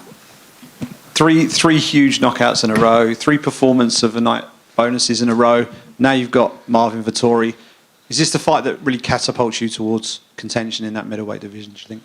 Yeah, I was asking always UFC to give me better and better opponents, and I'm very thankful that they are listening to me. And now I didn't thought that they will give me Marvin, but now we have Marvin, and it's another opponent, another good opponent, and we are ready. How does his fighting style play into your approach to this fight on Saturday night? Is he the sort of opponent that you can really make a statement against, do you think? Every guy, every opponent is a good opponent. I always respect them, no matter who I'm fighting. But I don't ever think what fight style what they have or something. I'm just going there and do what I need to do because, no one thought that I can grapple, but they forget that I'm grappling. Everybody see my knockouts, they think that I will just use my striking. That's why never have plans, just go there, do what I need to do. Just main thing is to be who I am, Roman Dolidze, and that's enough. And I think it's your first fight in Europe since like 2018, I think. It's been a while. So what's it like to be back on European soil competing again? Nothing different if you want to. It's just another fight. Good to be here. You know what? Also, I fly here from Thailand, and I like weather here way more than there. It's colder here, rain. I like it more. You're in the minority there. Okay, thank you. Thank you. Roman, the front right here. Marvin was here earlier, and he said he actually trained with you a little bit when you were at King's. Do you remember those training sessions and how they went? Yeah, it was a little bit when I saw Giga. I go for Giga there, and I don't. Yes, I remember, but I don't like these loud talks. He said something about it. He said that he remembers training with you, and if he remembers correctly, he thinks it went well for him. Okay, let him think like that. Roman, just going off of that, just over here, to your right. Hi. For him, obviously, you spoke there just about it being about the history between you two in terms of the training together. But for him, he said this is a bit personal. I think he was surprised that you accepted this fight. What's your reaction to that? I don't understand. I don't understand him. I hear this not first time. I don't understand what does that mean. What mean personal? We are professionals. We are athletes. I want to fight best guys. First of all, I know him, but I know a lot of people here. If I will know a lot of all roster in the UFC, I don't need to fight these guys. I don't understand why he talks things like that. It's not. I respect him. I always was saying this every time when I give interview. I respect him like fighter, like person, but I don't know him like brother to say things like that. For me, it's another fight, and I don't understand what does mean Roman accepted fight. He also accepted fight. Okay, he could say no, I don't want to fight. That's all. Or I will say no, I will not fight. But what need to be happened when I will say no for fights? I always say yes, no matter who they give me. And, you know, Marvin's last 2 losses are to former champions. What do you think that says about him, and how would you break him down as an opponent for you? Good opponent, good cardio, well-rounded, as everybody else. That's all. And he's ranked number 4 in the division, so what are you hoping for with a win over Marvin? I will ask, of course, title shot. I think that makes sense because all these guys fought each other, and why not? New blood. And with the title fight coming up in Miami, how do you see that going down between Alex Pereira and Israel Adesanya? That's very interesting because we all was seeing that Izzy was winning all these fights and he lost in the end. And that's why this guy is crazy. Maybe he will do the same and win in the last minutes. That's why probably 50-50, but still I think that Izzy can win. Well, a couple in front of you. You said that with a win over Marvin that you would want to call for a title shot, but you, Dricus du Plessis, and maybe even Hamzat might be added to this division. So what do you think separates you from those two that are also on these long win streaks? I think Marvin is higher ranked. Marvin is a more known fighter, and that can put me closer to title. Yes. And then final one for me. Do you have any thoughts on the main event between Kamaru and Leon here in the UK? I think Kamaru will win this fight. But also, I like I said, this is MMA. Only one shot can change things. And yes, their last fight proved it. One more here. Roman, to your right. Yeah. A few weeks ago, you've been in Ukraine giving grappling sessions, which is quite an uncommon ground to go to right now. I know it's a personal backstory you have with the Ukraine, but what was your learning going back there, and what do you think the sport of MMA gives people right now in the Ukraine? Ukraine means a lot for me because everything what I have in sport, I started there. I go there for education when I was 22 and I started grappling there. MMA career started there, and from Ukraine I got to UFC. And this time I went there because of my friends. I have a lot of friends there, people who love me, support me. And yes, it's a dangerous place, but there is nothing in the world what can stop me. You know, if it makes sense and it's not so dangerous to go there, I will do this. And it was a little bit harder to get there. That was a problem because I fly to Turkey, from Turkey to Moldova, from Moldova car to border, from there another car, and that's all. It's first of all, I was there with my students. These guys opened their gym, and in these hard times they're still training there, try to train even without light. If you remember, we was training without light there, and it was a little bit hard because no hot water, nothing. But I was glad to be there with them, spend a little bit time with them. And do you plan to go back there anytime soon? Yes, why not? Why not? Of course I will go there. After fight, I need to go to Georgia because last 9 months it will be 4th fight in 9 months for me. And I don't feel that I need to rest, but I have business there because I need to take care a little bit of that part of my life. And it's important also for me and to spend a little bit money. Thanks.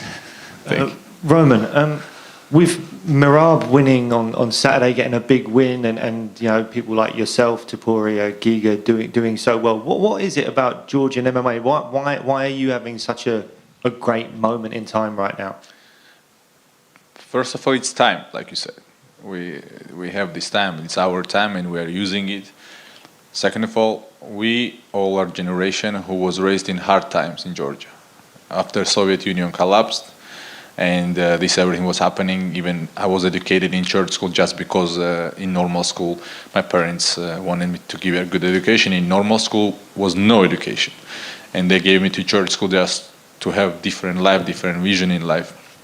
And all these hard things, no water, I remember, no electricity. I remember I was coming home, like when I know that for these 2 hours will be light and I need to make my lessons for school, and after, like, still no light. And hard life probably create us who we are now. What is it like now being in the situation you're in, given all of that's happened behind you? Can you really take stock of that and be grateful for everything that you have right now? I'm grateful always. Even no matter what happened in my life, it's not always you are on top. Sometimes you have problems in life, but I'm always grateful. I like who I am. I like how I am. No matter what will happen in my life, I will be still grateful, no matter at all.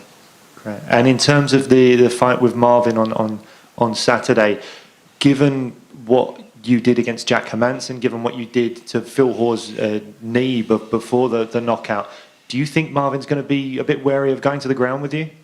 Probably yes, because it's my strong side. Yes, of course. We understand that he will think about it, and probably he worked on it. Yeah.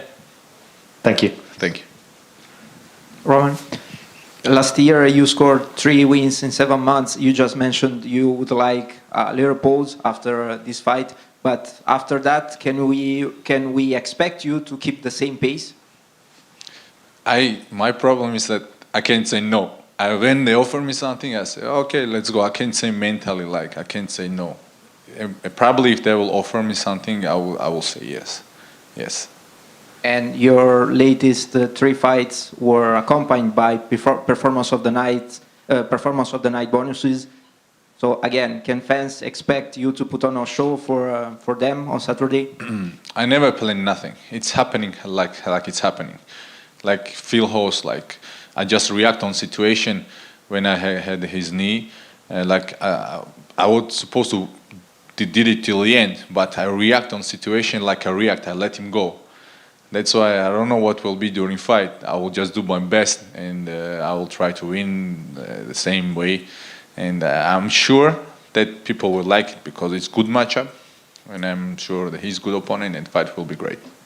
Thank you. Good luck. Thank you. Have a good day, guys.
I just thought it would just never happen. Like, it's just not meant to be. Do you get what I'm saying?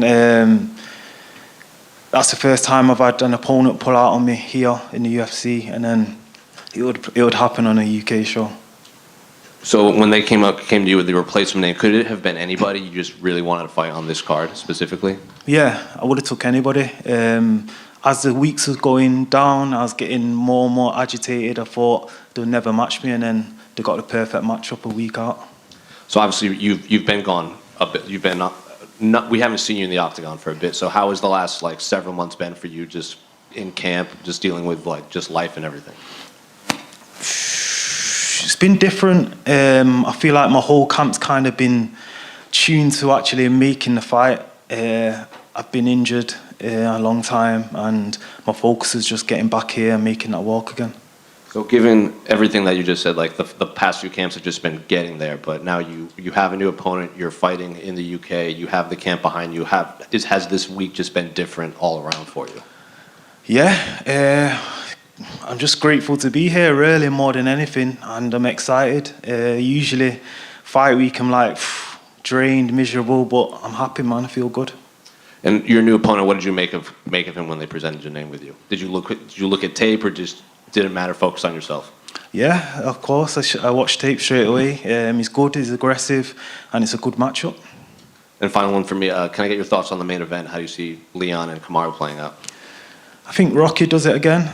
I don't know how he does it, but probably points off another finish. I feel like he's got that confidence. We were at home, in front of the home crowd, and I don't know if Usman's going to be the same fighter. Laron, over here, right in front of you. Yeah. They announced your opponent. Do you say it's been a week since you've known about him? Pretty much, probably like 9 days or something, 10 days or something. Yeah, because Nathaniel announced that he's out a while ago. So what was that process like of trying to find your replacement? I was just thinking who they're gonna match me with, but it's the UFC in it. It's 4 weeks out. I thought surely I'll get an opponent. Like, there'll be loads of people that I'd love to fight me. I'm undefeated. I thought I was sure I'll get a matchup, but they left it late. That must have been stressful, right? So during training camp, were you thinking I might not even compete? Yeah, I feel like when you've got somebody in mind, it's better to train. Obviously, you can sort your drills out specific for the opponent. You also can push yourself harder because you're thinking about somebody. Do you know what I mean? But at a point, I won't lie, like 2 weeks out, I was thinking maybe I'm not going to fight. But I just kept focused and pushed. He's a good opponent, has a good record, but is it a little disappointing? I mean, you're a highly touted prospect to not be fighting perhaps somebody ranked. I'm not really bothered, to be honest. I just want to fight. Like I said, I've been out for a bit. I just want to fight. I just want to compete. Once I get in there, if I get the win on Saturday, then I'll be pushing for. I'll say I only want top 15 from now. I'll be basically 5-0 in the UFC. Right. Thank you.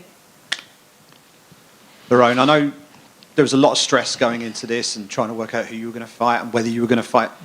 Now that's all dealt with and you're here, you have a fight. Are you able to now relax into what I would call like a regular fight week routine? Now you have an opponent, even though it's a short notice one. Yeah, of course. As soon as I got the name, I was pretty much into fight mode then, as soon as I got the name. So all that stress is now in the rearview mirror.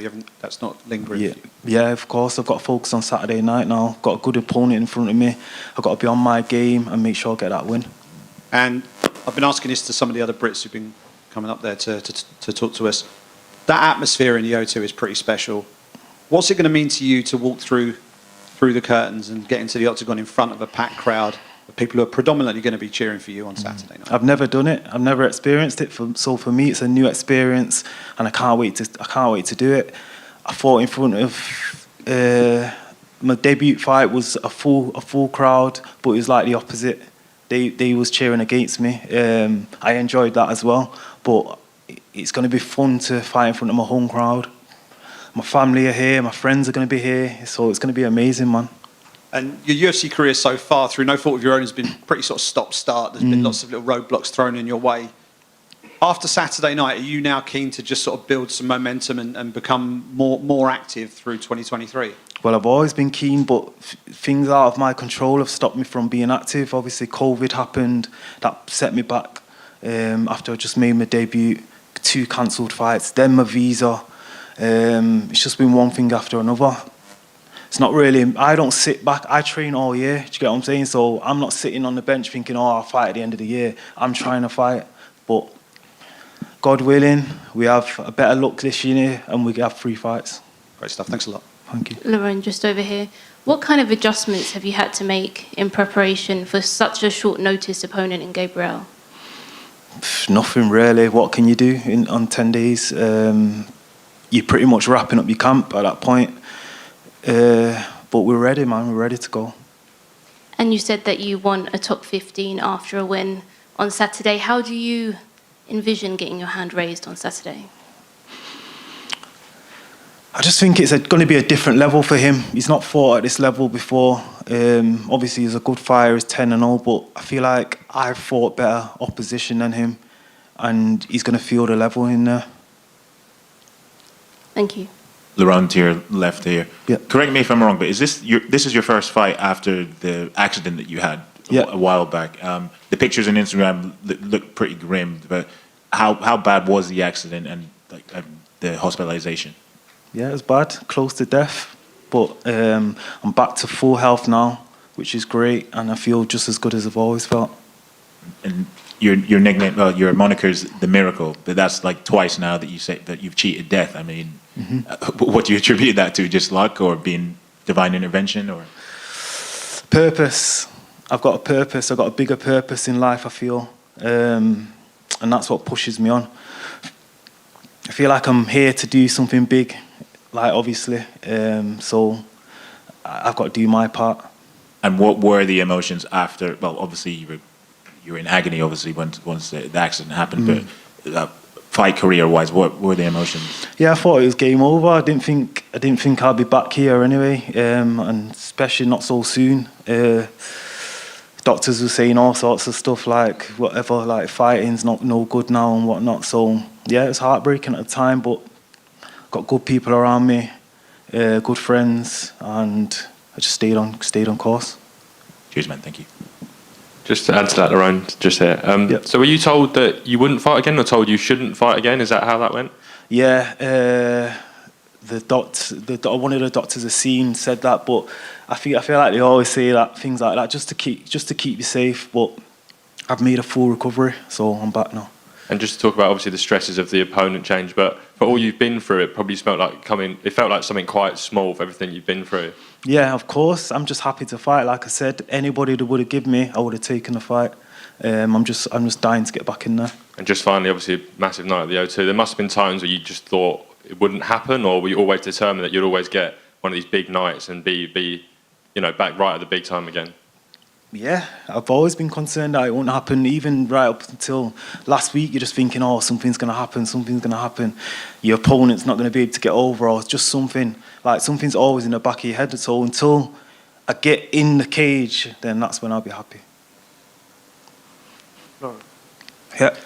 So something you said in an Instagram post when you were reviewing your year 2022 is he who knows others is wise, he who knows himself is enlightened. What did you learn about yourself as a person in your time away from fighting? That I'm resilient and I know what I want. This is what I love. That it showed me that this is what I love. Like beforehand, I kind of was just doing it, if that makes sense. I was just kind of doing it because I'm good at it. I don't do anything else. But now, like I feel like that time off was good for me. I needed that, and it just showed me that what I can do. I've seen other people do it that I feel like I'm better than. So I've got to go out there and just push now and work and get what I deserve. Welcome back. Thank you. Lauren, hi. We spoke to Nathaniel Wood recently, and he sends you all the best, and he wants you to win, but he still wants to have that fight with you. If you win on Saturday night, does that fight still interest you, or have you moved on from that fight now? I'm here. Where is he? He was sparring 2 weeks ago. He could have made the fight. I've got in there two UFC fights with torn ligaments in the knee, torn ligaments in the arm, and I made the fight. He didn't. He pulled out and then started tweeting, "Oh, I would have put on a masterclass." Like, you pulled out. Do you get what I'm saying? Don't talk about, just make the fight and then talk. But for me, if I win on Saturday, I'm looking top 15. He's not top 15, so there's your answer. Yeah, cheers. Thank you. Laurent. I know it's been a while, but do you recall what was going through your mind in the moment you landed that knockout blow against Marwan Amirkhani back in October 2021? Relief. Relief. I lost the first round, but I was confident. I was always confident that I was gonna finish him in the second or third round. I knew my gas tank was way better than his. I knew just defend for the first round and then I'll start wearing him out. But that was big relief. It was a big knockout. And do you feel any added pressure to keep your record clean in the UFC? Nah, not at all. I don't think about the record. I just think about the end goal in it, and I know if you take an L somewhere, it don't really matter. It's how you react to it in it, and as long as you get to where you're going, the destination, it's all good. Thank you. Thank you. Good luck.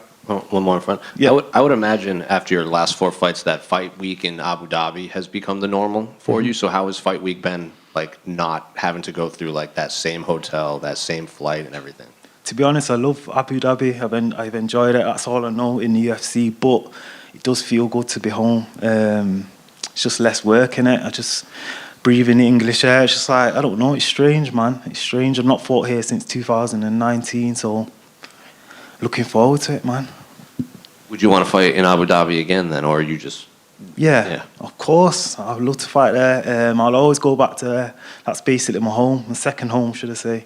But the UK's been on my radar for since I've started MMA, basically. So. Any other questions? All good. Thank you. It's not much to anymore, man. I have grown up. Congratulations. That's right. This is the title.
How dare you? What's up?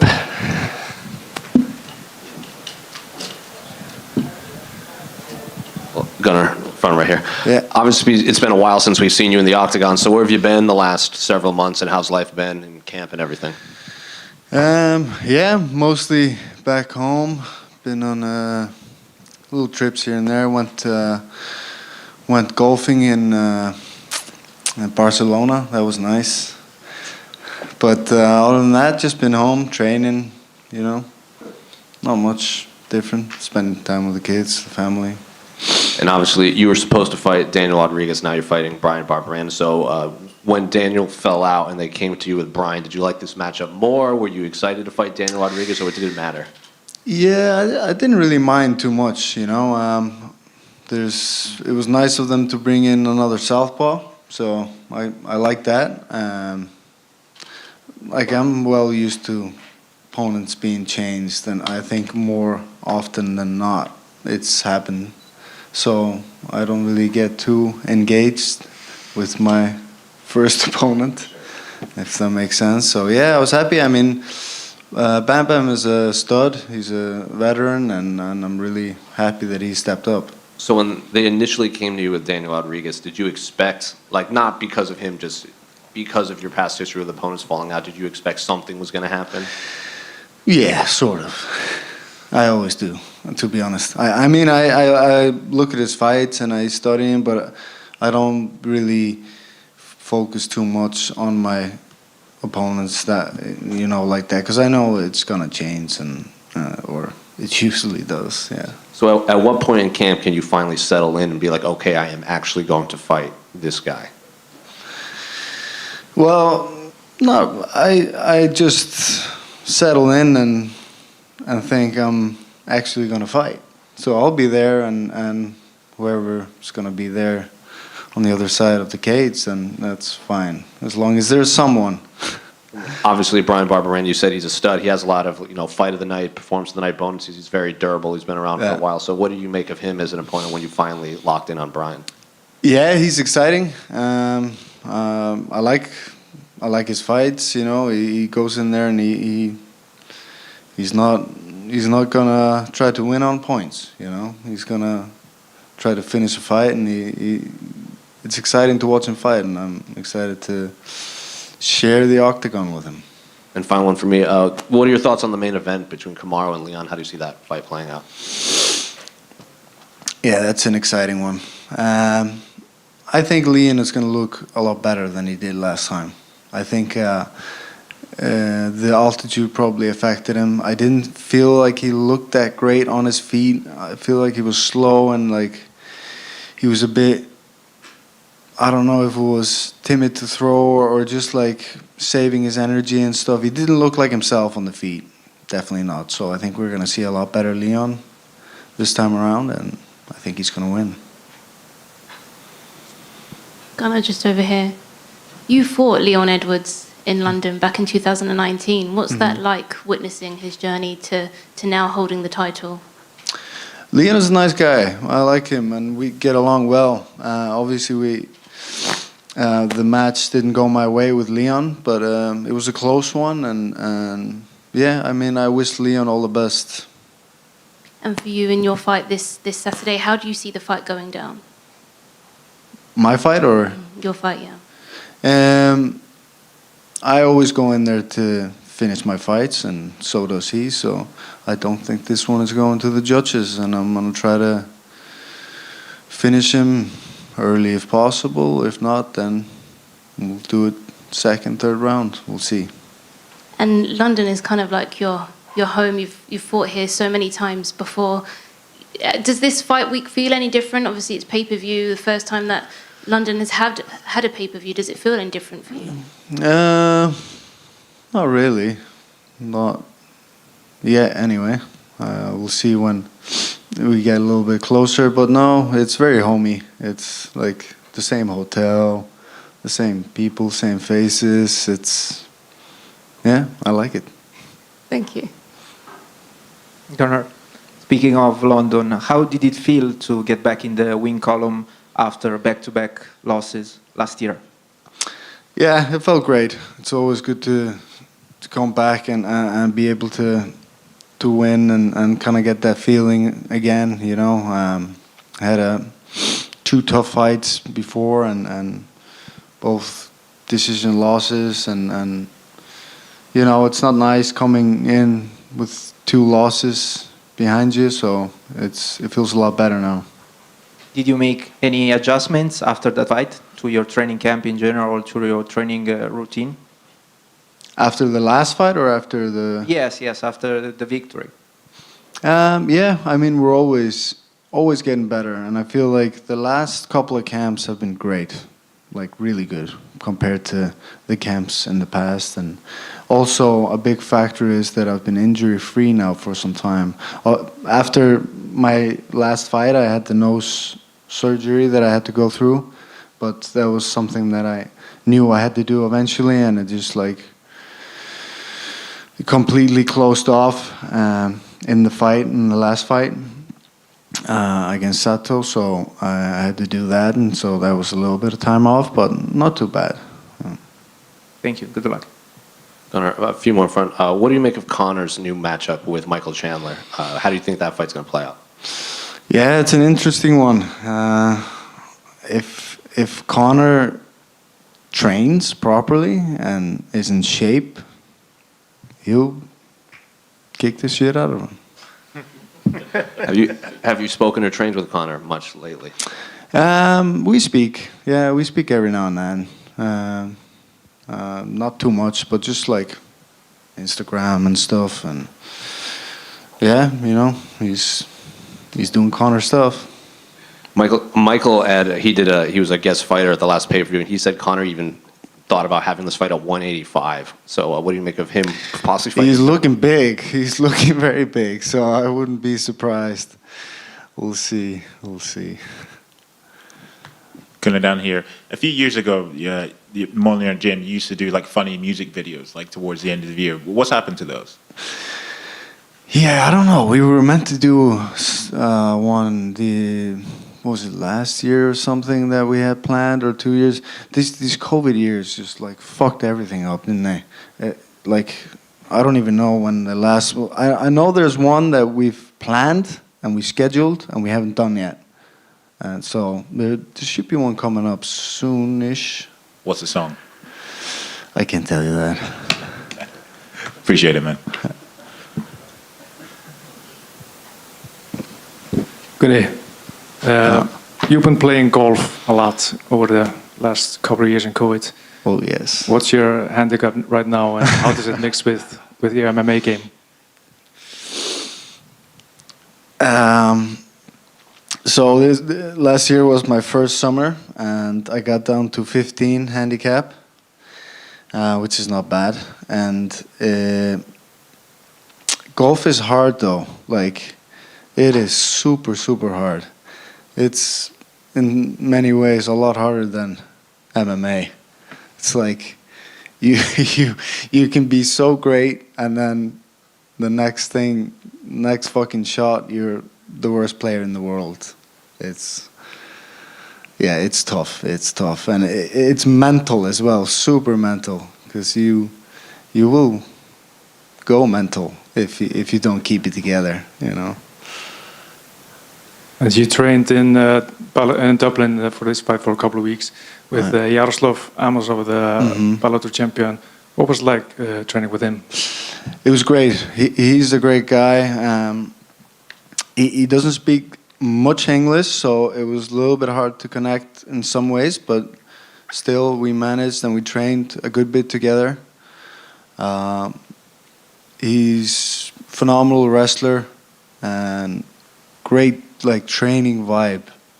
Great to train with, great training partner, and obviously super, super good, so it was awesome.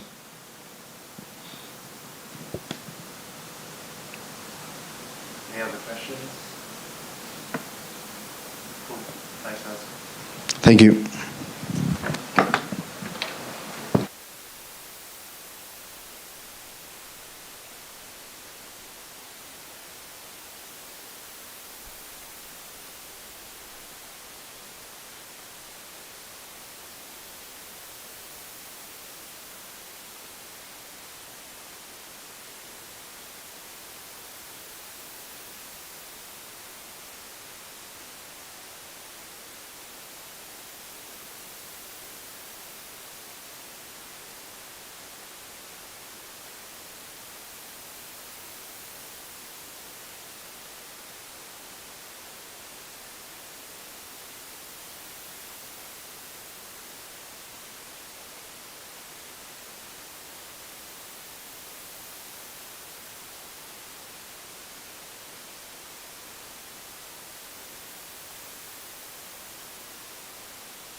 Leon, from right here. Obviously, only a few days away from a massive pay-per-view built around you. A lot of people credit, you winning the title for the UK finally getting a pay-per-view once again. So now that we are in fight week, camp's behind you. What are the emotions now, just a few days away? Just excited. This is my first main event in the UK, and to be able to come back, headline it, defend my bout against Kamaru Usman, and it's going to be a great night. So the UK is excited, I'm excited, and it's going to be good. How has life changed for you and the camp and your family and the team since you won the title in Salt Lake? It's changed gradually, because I've been winning now for a long time. I've lost a fight in 8 years, but as far as obviously more people noticing you, more red carpet moments, financially it's changed, but apart from that, it's got the same people around me, same team around me. Still training in the UK, and so yeah, it's all good. And how has camp been not having to worry about the altitude of Salt Lake? Because we've talked to a few of the UK fighters here, and they said they think the altitude played a much bigger factor than people are giving credit to. Yeah, 100%. I feel you can see from an example, like when Cain Velasquez fought Verdun, was it? Altitude, and he was known as Cardio Cain, and then he tired after like a round or two. And so I think altitude definitely played a part in my performance. So I just couldn't get my body to move the way I wanted to move. Round one started off great, and after that, it just kind of went and shut down, And I know Kamaru was he's using that as a way that, you was tired in the fight, and whether I was tired or not, you got knocked out, and that's it, So end of the day, that's all that matters. Was there any fear that Kamaru might not be ready to fight on this card, and you would have to fight someone else, like a different contender? There was I think Wonderboy came out and said something about him not fighting, and when I seen that news, I went and spoke to the UFC. They'd be like, nah, he's 100%. He's in training, fight to prepare for March, you know. So after that, I was like locked in to Kamaru for sure. What do you make of Kamaru? Like, he's done a lot of media this week specifically saying, like, you know, he was winning that whole fight. He still doesn't see anything that you present that shows you're the better fighter outside of, like, you know, kicking him in the head. Oh God. I think if you get knocked out like that, he has to find something to clutch onto, right? He needs to build that confidence back up, because going into it, he thought he could never be taken down, he could never be hurt or knocked out, and so I think he has to find something to clutch onto, and that's what he was winning the fight, but who cares? Like I said, it goes down as you getting out cold headshot, you know, and that's all that matters. And when it's all said and done, winners win, you know. And even on my worst day, my worst performance, I'll still knock you out. So winners win, like I say. So going off of that, does it bother you that he's above you still in the pound-for-pound rankings? No, I don't really follow the rankings, the stats, so it is what it is. You know, like, I've been the underdog in some fights, I've been favorites in some fights, and either way I won. You know, I haven't lost a fight in 8 years, and it is what it is. So then my last question is, what does the headline read? How do you see this fight playing out, the trilogy fight against Kamaru Usman? Just making it into a mixed martial arts fight, you know. Being back home, using the crowd energy to spur me on, and just going out there and just show off, and that's my aim this fight. And I'll just show my abilities and just perform to the best of my abilities. You know, and like I said, I've never lost in the UK. I always draw the energies from being around my friends, my family, and it's gonna be a great performance. You know. Leon, over here, right in front of you. Sorry. A lot of his strategy in the last fight was a lot of wrestling. But you guys did stand a little bit. What did you make of his striking? Because obviously he had knocked out a lot of guys. So based off of your striking exchanges, what did you think of his striking? It was alright. It was good. You know, like he does every fight, every boxing, heavy forward pressure, heavy wrestling. You know, I think his game plan is pretty similar in every fight he fights. You know, but like I said, even on the worst day, you just kind of just like, even though I was tired, he couldn't hurt me. You know, I wasn't hurt. Really, it's more of a fatigue issue. You just like wailing at my gloves, and I was like just catching it all on my gloves, you know. And but like I said, even my worst day, I defeated him. But like I said, he's improved from when we first fought. But so have I, you know. And in the first round, you were able to get him down and take his back. So do you look at that and say, why don't I wrestle some more? Or obviously you had that amazing knockout, so do you think you should keep on the feet? No, I'll make it into a mixed martial arts fight, you know. I will try and go for the takedown. I will be attacking submissions and also try to knock him out, you know. And I know I can do all these things. I've done it in the last fight, and so I'll do more of that. And speaking of, sorry, one last one. And speaking of the altitude, were you watching that co-main event between Costa and Rocco? Because they were exhausted, and were you thinking, oh no? Yeah, oh shit, they got me. I was watching it. I trained Luke before, and I know how fit Luke is, you know, and I know he was in shape. And when I was backstage warming up, and I was like watching it on the screen, I could see him like putting his hands on his knees and just showing like fatigue, you know. For oh god, like he's gonna play a part, you know, and that it did, you know, it did play a part. But like I said, that's all behind me now, and I've wiped it, enjoyed it when it happened, the knockout. But now we're on to a new chapter, and I truly believe this is my time, and I'll show that Saturday night. Thank you, Leon. Just over here, going off of what you said about the first round, being able to take him down, does that give you added confidence going into this one? I wouldn't say added confidence. I've always been confident in my ability, but it just gives me confirmation, you know, that I can take him down, you know. And once he hit the mat and I'm on top, he hasn't got much to offer as far as defense wise. Everyone's good when they're on top of you. Pause. But once I'm on top, like you see, like I took the back like that, you know, there was no resistance for me taking his back, and so yeah, there's, like I said, confirmation that I can use in going into the third fight, and I will, you know.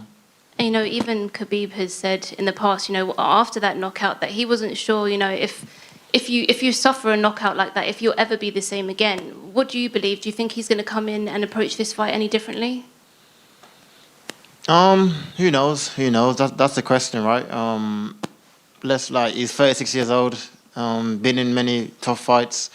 He thought he can never be beaten. And then to be sparked like that does have a mental thing on you, you know. I know he pretended like he doesn't care and he was happy he got knocked out because the pressures of champion is too hard, and I'm happy that I got knocked out, but like for me it doesn't make no sense, you know. And so we saw Saturday night whether or not it makes a difference, but you best believe I'll be trying to knock him out again. And you know, you've had such a journey, not only in your fight career but your personal life as well. We could see how much winning that title meant to you in your emotion in the cage. What was that moment like? How surreal was that at the time? Not just meant to me, just mean to my team, mean to my family, you know. And to be able to set out a goal when you're 17 years old and finally achieving it, doubted and all. Everyone doubted you. Everyone saying you can't do it, like being in Birmingham and winning the world title. And you, with your belief and your hard work, achieving this goal, it's like, I think it showed, right? The speech after, the cry to my mom on the phone after, and I think it all came out then, you know. And so, yeah, like I said, it's all just confirmation that my belief is in myself and my team and what I'm doing is right, and that's all it was, you know. And how are you anticipating making that first walk as champion at the O2 Arena on Saturday? It's going to be wild. It's going to be wild. No, I enjoy it. I enjoy fighting at home, you know. And from amateur to now, I've never lost a fight in the UK, and because I like being around my family, I like being around my friends, and that's where I draw my energy from, you know. And so yeah, it's going to be a crazy night. The fans keep saying they're excited for it, and so am I, you know. Thanks. Leon. Coming in here as a champion is obviously an enormous thing for you, but there's a little bit extra on top of that because you're a properly homegrown UK champion. You've done all your training here in the UK. How much extra does that put on your achievement? I think it plays a lot. You know, it plays a big part in it because it's not just for me; it's for the gyms that's coming behind me. You know, the guy that's 17, like when I was 17, can look towards me and be like, look, like he did it. He lived in Birmingham and he won the title. You know, and like, congrats to Bisping. I know he was the first person to do it. So I kind of never shadow that, but I think it hits different when you can look at somebody from the same region as you, in the same similar situation as you, that's went out and did something, you know. And so I think it's big for the whole UK, you know. And how much of an impact do you hope to make in your community now you've got that stage as being a world champion in the UFC? Just giving back, you know, helping out where I can, and I've started a charity already to give back to youth from similar background as me that's been involved in gangs and getting into trouble and with single parents and stuff like that, you know. And I've already started that already because that's been a passion of mine from the get-go, and so to be able to do that is a pleasure for sure. Last one from me, just going back to the fight itself and the fight with Kamaru, the second fight, the championship winning fight, the altitude playing the factor that it was. What does a sea-level Leon Edwards look like on fight night on Saturday? My plan is to just go out there, like I said, and just show off, and just enjoy the moment. You know, I feel this has been the best performance of my career. I truly believe it, and Saturday night I'll go out there and show that. If he's judging me off that performance, I'm thinking, oh yeah, he had me broken and stuff like that. He's gonna be in for a shock Saturday night, you know. Leon, down here to your left. The last time you went face to face with Usman at press conference, he was. He had a lot of swagger to him. What do you expect his demeanor to be like this time after you flatlined him? I don't know. You know, like let's see. Like I said, the last fight in the press conference, oh yeah, what are you gonna do to beat me? I was like, I'm gonna knock you out, you know. And he's like, okay, we'll see. And that's what I did. So let's see how it comes out. Like I said, I'm not banking my game plan, my training schedule, and whether or not the knockout affect him. You know, and but we'll see. Who cares? Do you think he's going to be dressed like Terry Crews again? It's a bit too cold over here to be dressing all weird and all funky, but it is what it is. I heard it like he flew like a stylist over and stuff, and that's what I'm saying. Like our mentality is in two different places. You know, I feel like he's on his way out, you know, and I was gonna open that door for him and give him another path to follow his fashion dreams and follow wherever he wants to go, you know. I didn't mean to make you joke there, bro. But, final question from me. 3 years ago, you were meant to be here headlining against Tyron Woodley. Now the week is finally here. I mean, what does it mean to you to finally be here and obviously be here as champion, nonetheless? Yeah, like I said 3 years ago, this was meant to be hit, you know, but without this, you know, and at the time, I remember how upset I was, how frustrated I was that I did a whole camp and then because of the pandemic, the fight got cancelled on the Sunday before the match. And so now to be here 3 years on, now the world champion, it feels amazing, you know. And like I said, I'm excited. I'm excited for it, and it's an opportunity that I can't let go to waste, you know, and I won't. And yeah, it's going to be good. Like I said, I'm excited. My team's excited, and it's going to be a good evening for the UK. Appreciate it, bro. Leon, can I just ask over here, still just in the same place? Cheers. The pressure on you. I mean, in that first fight, a lot of people wrote you off, and even the commentators did during the fight. The pressure on you now is different, and everyone in that arena is there to see you and to see you defend the belt. How does that feel when you're going into the fight night?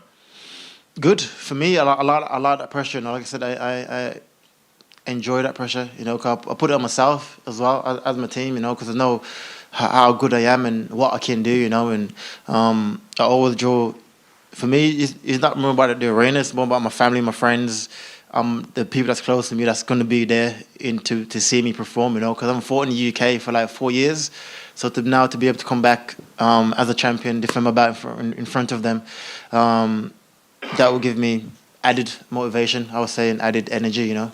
And just finally, you were the chaser for so long in this division, chasing that title and finally getting that shot, and obviously you made the most of it. How has this camp been, knowing you're the one that's being chased now? You're the top of the division, everyone wants to fight you. It feels good. It feels good, you know, because like went through a mad patch where everybody was avoiding me. They didn't want to fight me, you know. But now I took the hard route to get to where I want to get to, and I achieved my goal. And so it felt good. They say that when you become champion, you come 30% better, and I truly felt that. I felt like I became better physically and mentally, you know. Leon, a couple of months ago, Bilal Muhammad said that he wants a title shot, and you called him a bum and said he wouldn't be getting one. I'm curious, when you look, like you said, you went on Saturday, you got Masvidal versus Gilbert. Obviously, that's a fight that you've wanted for ages. What does Bilal have to do to get a title shot, or is he just kind of at the back of the list? I don't know. You just gotta fight like I did. You know, like when I won the title shot, everyone was like, "You ain't getting no title shot," and I had to fight for it. So you go do what I did. You know, go fight someone else, and one day you probably get there. You know. Is there a chance you'll go to Miami if you win on Saturday to be in cage side to watch that one? I might do. I heard the weather is nice over there in the woman, so I'll pop by. Leon's down to your left. Down to your left. You kind of mentioned there about sending Usman to the fashion route. Do you think another win against him would actually retire him? Who knows? About saying just from his mentality and the way he's moving, and I think he's already got one. Something's out the door already, you know, and just nothing to add to that. And whether he retires after or not, that's up to him, you know. Leon, now that you won the championship and achieved your lifelong dream, what drives you to continue improving and winning? I feel I want to go down as one of the best welterweight to do it, you know, and I believe I can. My goal was to achieve this goal when I was 17 years old, and I did that. Now I've switched my goal now to go down as the best of all time, you know, and why not? You know, I haven't lost in so long. I've won so many fights, and I'll just keep plowing on, and also get that money up as well. You know, I want to be able to change my family's life, you know, and leave it in a better situation that I came into it, you know, and that's my goal right now, is to leave my family in a safer, more financial freedom than I came into it, you know. Your first fight with Usman ended by decision, the second one by knockout. Do you see a submission happening this time? Could do. It could do. Like I said, once you hit the mat, you ain't got much to offer, you know. So it could do, but like I said, it's going to be a mixed martial arts fight, and it's going to be entertaining for sure. Thank you. Good luck. Leon, Can I ask what has becoming the champ enabled you to do in your personal life that you're been most proud of recently? For me, just probably open a restaurant for my mom. Open a Caribbean takeaway. 'Cause I remember when I was young, she kept saying that me and my brother helped to do it, and I remember her saying that she wanted to own a takeaway one day, and so to be able to do that straight away, that was my only splash, you might say, that I've done since being a champion, and so yeah, that's probably my number one thing, And in terms of, obviously you're going to be really focused on Usman at the moment, but someone's mentioned Miami, UFC 287. Do you think you'll be sort of rooting for Masvidal to win his fight in order? No, not so that you could defend against him and right the wrong of what happened at the O2 a few years ago? I think root for him is the wrong word, but if he wins, he wins, right? It'd be good for me, good for the fans, good for the company, and also get to smack his head off as well. So if he wins, it's good, but he's got a tough fight in his hands against Gilbert, and we'll see. Thanks, mate. Just straight ahead.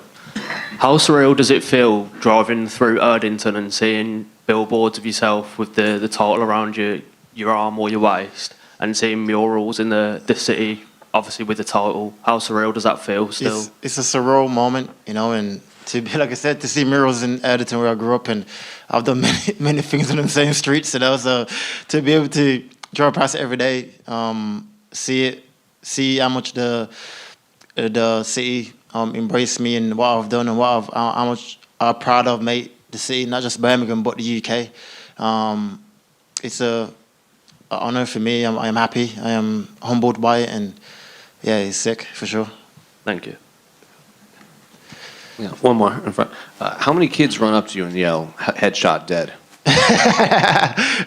Loads. I've lost count. That's like the saying of the year. It's like pound for pound, headshot dead. And everyone asked, I did the plan it, but I didn't. It's more just like emotions. But that's basically what it was. He was pound for pound. He got headshot and he was out. Was it weird when like young kids come up to you and say that? Nah, it's not weird. It's perfect. Nah, it was good for sure. Okay, thank you.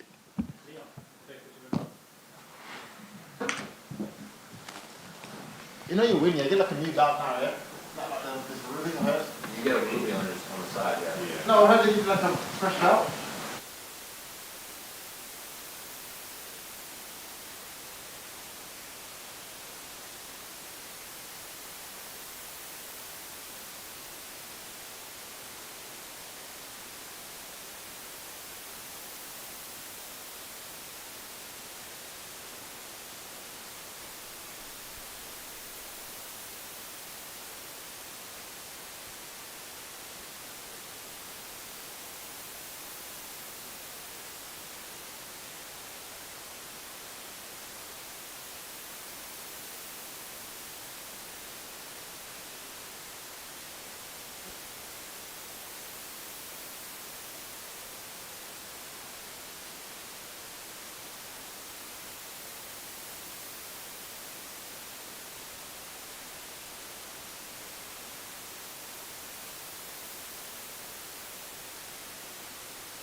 Fighters haven't got much point.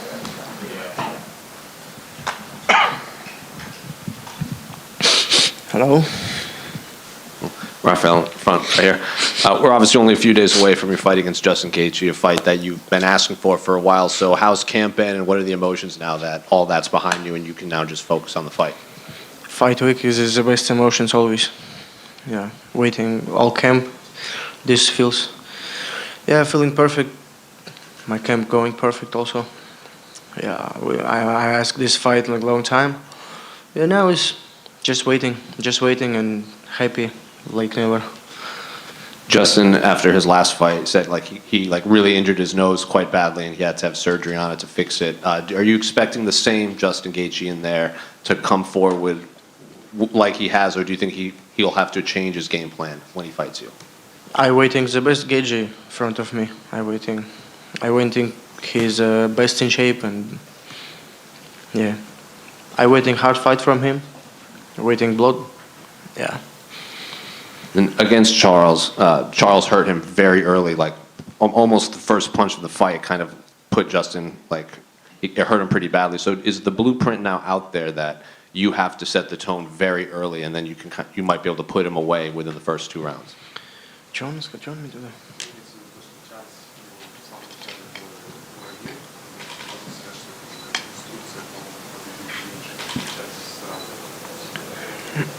Doesn't matter what do Charles. I go and make my job. Yeah, touch him with first punch, with second. Doesn't matter. I going to take his heart. And I would imagine if you beat Justin, I would assume you would want a title shot or very close to a title shot. Obviously, Charles and Beneil have a fight coming up. So what would set you apart from the winner of that for a next title shot against Islam? Yeah, I also think like if I win him, if I won him, I deserve that title shot. And but UFC also make it how they want, and I can say like if he give title shot for winner Oliveira and Dariush, okay, Dariush, I think he deserves it like more than everyone in this division. If he give me after this fight, also happy, you know. Do you think Islam won his fight against Volkanovski? There seems to be some debate. This is rules, you know. This is rules. If we see these rules, UFC rules, like he won. But if we change these rules, like when you take it back and just staying like control because you want control, this not. Then what do you make of the fight between Conor and Michael Chandler that they've announced? It's an interesting fight. If we see like McGregor like he do last his couple fights, I don't think he won. But Chandler, he's focused. He's the same always. He's motivated. I think he wait this fight. He asked this fight a long time already, and if he going the same, I think this is his night. And final one for me. What are your thoughts on the main event between Kamaru and Leon Edwards? How do you think that plays out? Also very hard prediction, you know. It's MMA. We'll see what happened in the last fight. Yeah, how he say, like, pound for pound, headshot, dead, yeah. You know, it's hard to say something. Rafael, over here. Yeah. Justin has a decorated wrestling background, but he doesn't really use it in fights. Do you think because you're an elite striker that he might come out and wrestle you? He have to use it with me, for sure. And both of you have a lot of finishes. Do you see a way this fight could go to a decision, or do you think it's a guaranteed finish?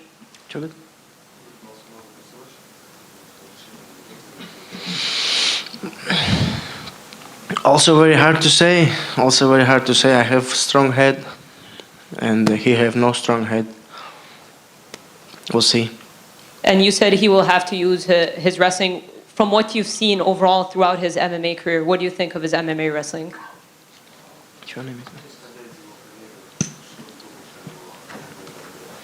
I think his wrestling is good for sure. He just don't like it. He just don't like show it. He like stand up fight. He like striking more, and but I'm more than sure he have good wrestling skills, and he can show like good level. I know you've probably prepared for his wrestling, but does your gut tell you that you will see him wrestle you, or do you think? Yeah. I think he have to do it, and if he do it, it's more than good for me. And one last one: if Islam is still the champion when you fight for the belt, how do you think you match up against him?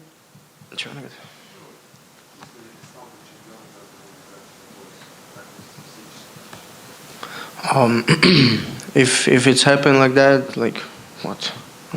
I just doing same what I do always. I'm just have to stop takedowns and do what I love to do. going forward and punch. Thank you. Rafael.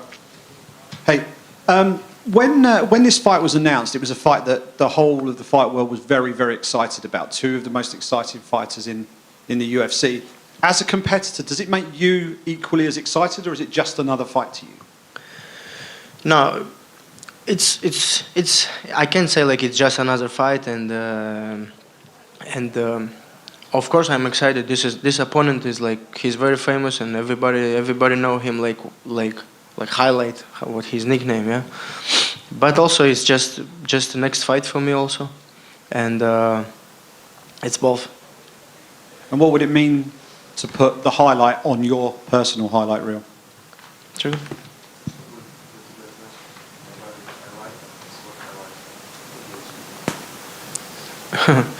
Yeah, it's nice because like я не знаю, как ответить. А что вопрос? Вопрос в чем, я не понял.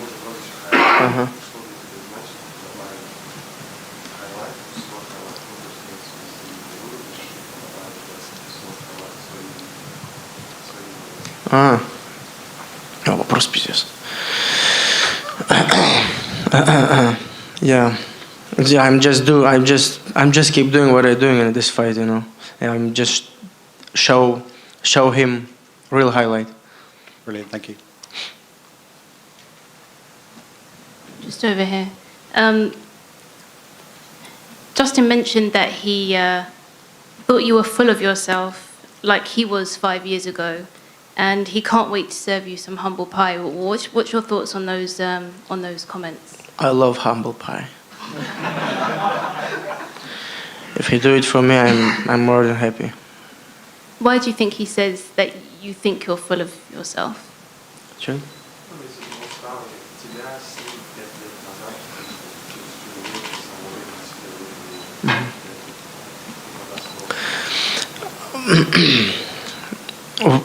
What he want? I'm going to the fight and I'm saying, oh Justin, oh bro, don't punch me hard, please. He wait this one or what? Like, of course I believe for my skills.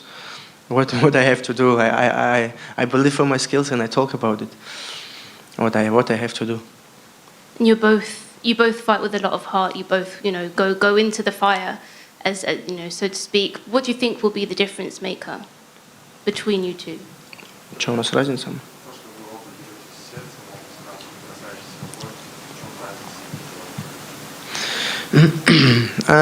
I think sometimes I can fight with my heart just going forward like crazy, and sometimes I can use my IQ also. And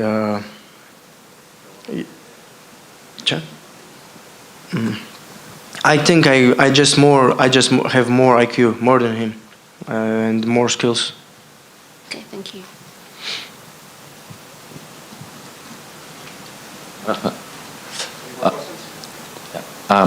We all know that Pelerian is a good friend of yours. Did you watch his last fight? And if so, what do you make of his performance? Yeah, I watched, of course, this last fight, and this is not good fight for him. Yeah, but I know what happened before. Like have really bad injury, couple injury, and I think everybody see like we not see real Pettorian in this time, but he come back. All good. Thank you, guys.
Hi. What a way to get into the UFC. I mean, first off, if you want an emphatic statement to make before you even get into the octagon, then you delivered it on the Contender Series. How's things been for you since that big KO? It's been good, man. Obviously, kind of almost back home, like I've almost been like a little bit famous. It feels pretty surreal. I'm just a normal guy from the Highlands of Scotland, so been going back home and everybody noticing me and taking note. And when I went back to American Top Team this time, everybody knew who I was, which was fantastic as well. You know, it made a massive difference, and it made me not be a stranger over there, which I would never was. But you know, like everybody kind of had something to talk to me about. And once you'd actually got that contract sort of signed and sealed, what does that do for your confidence? You know, you've been working your whole career to get onto the big stage. You're now here, and the next chapter's about to start for you. So what's the emotion like as you get ready to make that first walk? Well, previously, since probably 2018, the dream, the only dream and the only goal I ever had was to get to the UFC.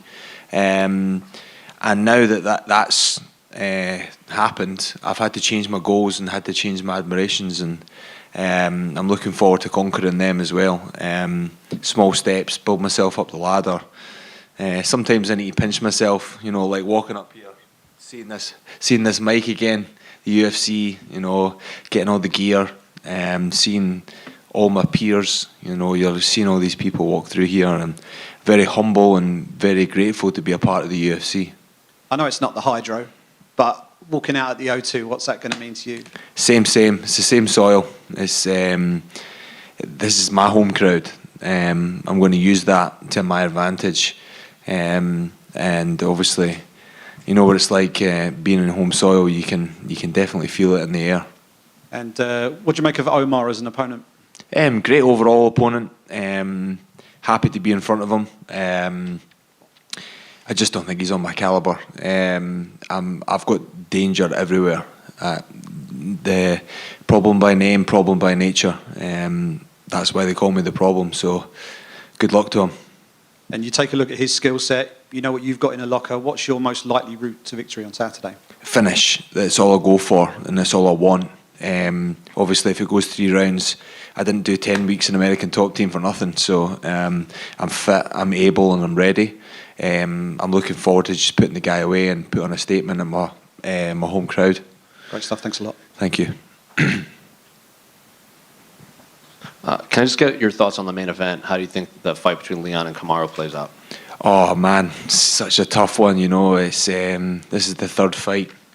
I would really like Leon to win because obviously he's from the UK. That'd be great for UK MMA. But I think the way I would play it, if I was Kamaru Usman, I would wrestle heavy and wrestle early and try and get that belt back. You know. Chris, down here to your left, you touched on the reaction from Scottish people of your viral knockout. What was the reaction of your friends and family after seeing that?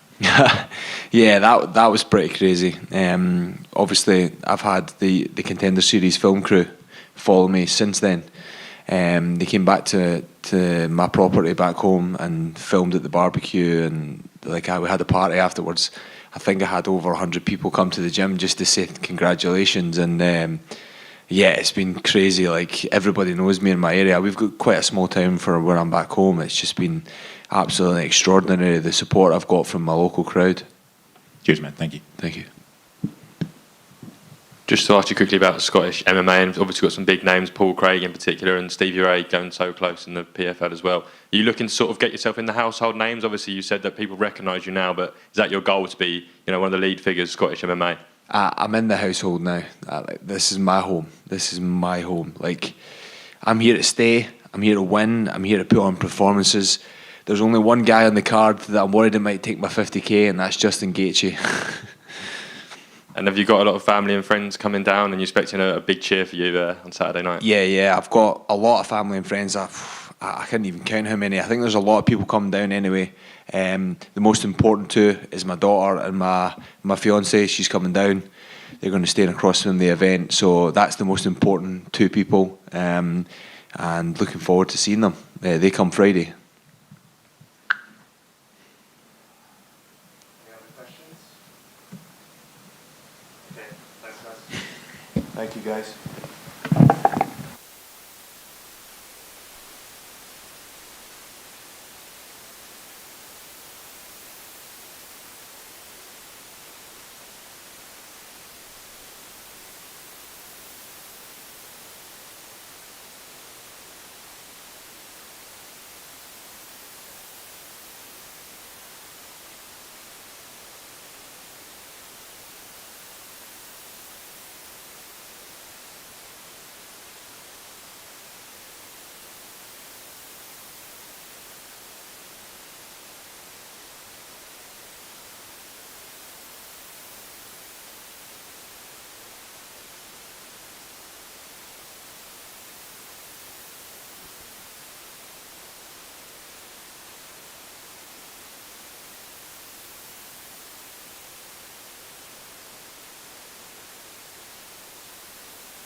Hello. I've been needing this all week. Hi, guys. Well, Jojo, obviously it's been a while since we last saw you, but now that the fight week is here, training camp is behind you, what are the emotions just a few days away from your fight here at the O2?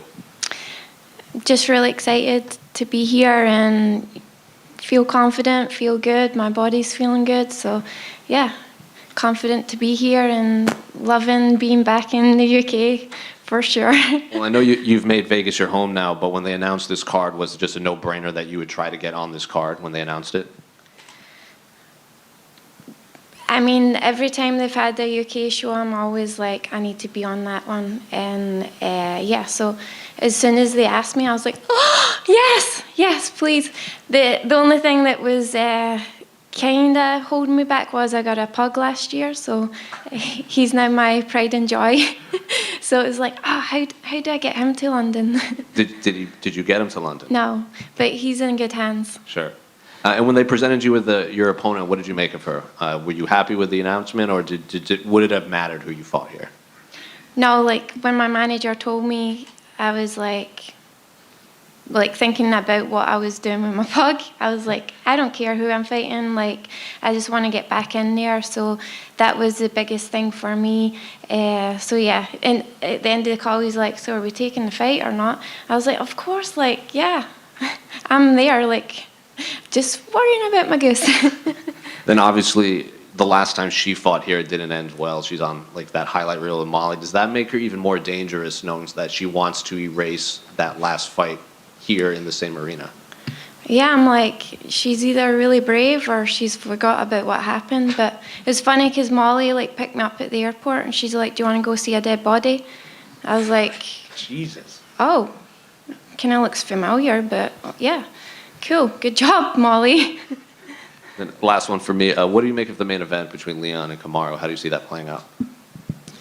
I gotta go with Leon. Although I think the championship's gone to his head. I was just getting a massage there, and he came into the room and used the bathroom, let one go, and I was like, "Oh, okay, thanks, Leon." No, he just peed, but it was pretty funny. I'm sorry that you had to go through that traumatic experience. I'm curious, with the pug, do you call it? Do you make sure you text every day? How we know that the pug's okay?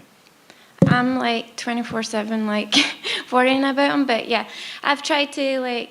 He's my little stress ball, so he means the world to me. So it's been a challenge for me, but I know he's in good hands, and I've trained him very well. Like I'm one of those people that has a strict schedule, so he knows what he's doing, and I trust that he's in good hands and he's a good boy. Do you FaceTime the dog? Not yet, but I will today. What are the goals for your career moving forward? Right, you've been out for a little bit now, and now you're getting back. When you look at the division, where you are in your career, what are you hoping for moving forward? Yeah, just to stay healthy and physically and mentally stay strong. And I mean, I've only got one more fight after this in my contract, so the goal right now is to get back in the win column and get another contract, because I feel like I'm not done yet. There's a little bit of confusion when the card was sort of announced. It looked like you're on the pay-per-view portion, then you're not. Do you care about that sort of stuff, and what was the confusion? No, I've been up and down like all my career. I've been doing this for a long time, and you know, like I love that it's in London. But if it was in the car park in London, wouldn't care. As long as like I'm just happy to be part of this event. Jojo. Yep. I think it's the first time you've been over here to fight since like 2017. It's been so long, and obviously living over there in the States. I'm picking up a little bit of an American twang to the accent now. What's life like over there? Rough now that you said that. I apologise. No, it's really rough. Like, I would never have thought I would married an American, but now, like, being over there for 5 years, and it really bothers me when people say that, because I'm like, oh my God. Like, I'm so proud to be Scottish, but you know, every day, like, when I'm over there, like, people are like, can pick up that I'm from Scotland straight away, so that's the best part of my day. But yeah, it's just, I mean, you just kind of like pick up stuff, and it's easier for me to, like, I live with my husband, and we've got a son, so it's hard to not pick up the limbo. So yeah, I mean, I love it over in Las Vegas for the weather, and miss all my friends and family. But also, I know, like, as soon as I FaceTime my mum, like, I know this week, like, even just speaking to Chris Duncan and Adam, John's like, you can tell that you've been talking to Scottish people, and I'm like, yes. So, you know what? Maybe I just have to FaceTime my mum every day. Brilliant. And fighting on UK soil once again, what does that mean to you, having been so long fighting overseas? Just this whole week has been great, because I'm like, I just feel like relaxed here. And, you know, I've been around, like, this is where I started my Muay Thai career. So it feels like home, you know. Brilliant. Thanks a lot. Any other questions? All good. Thanks, guys. Thanks, guys.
Hello.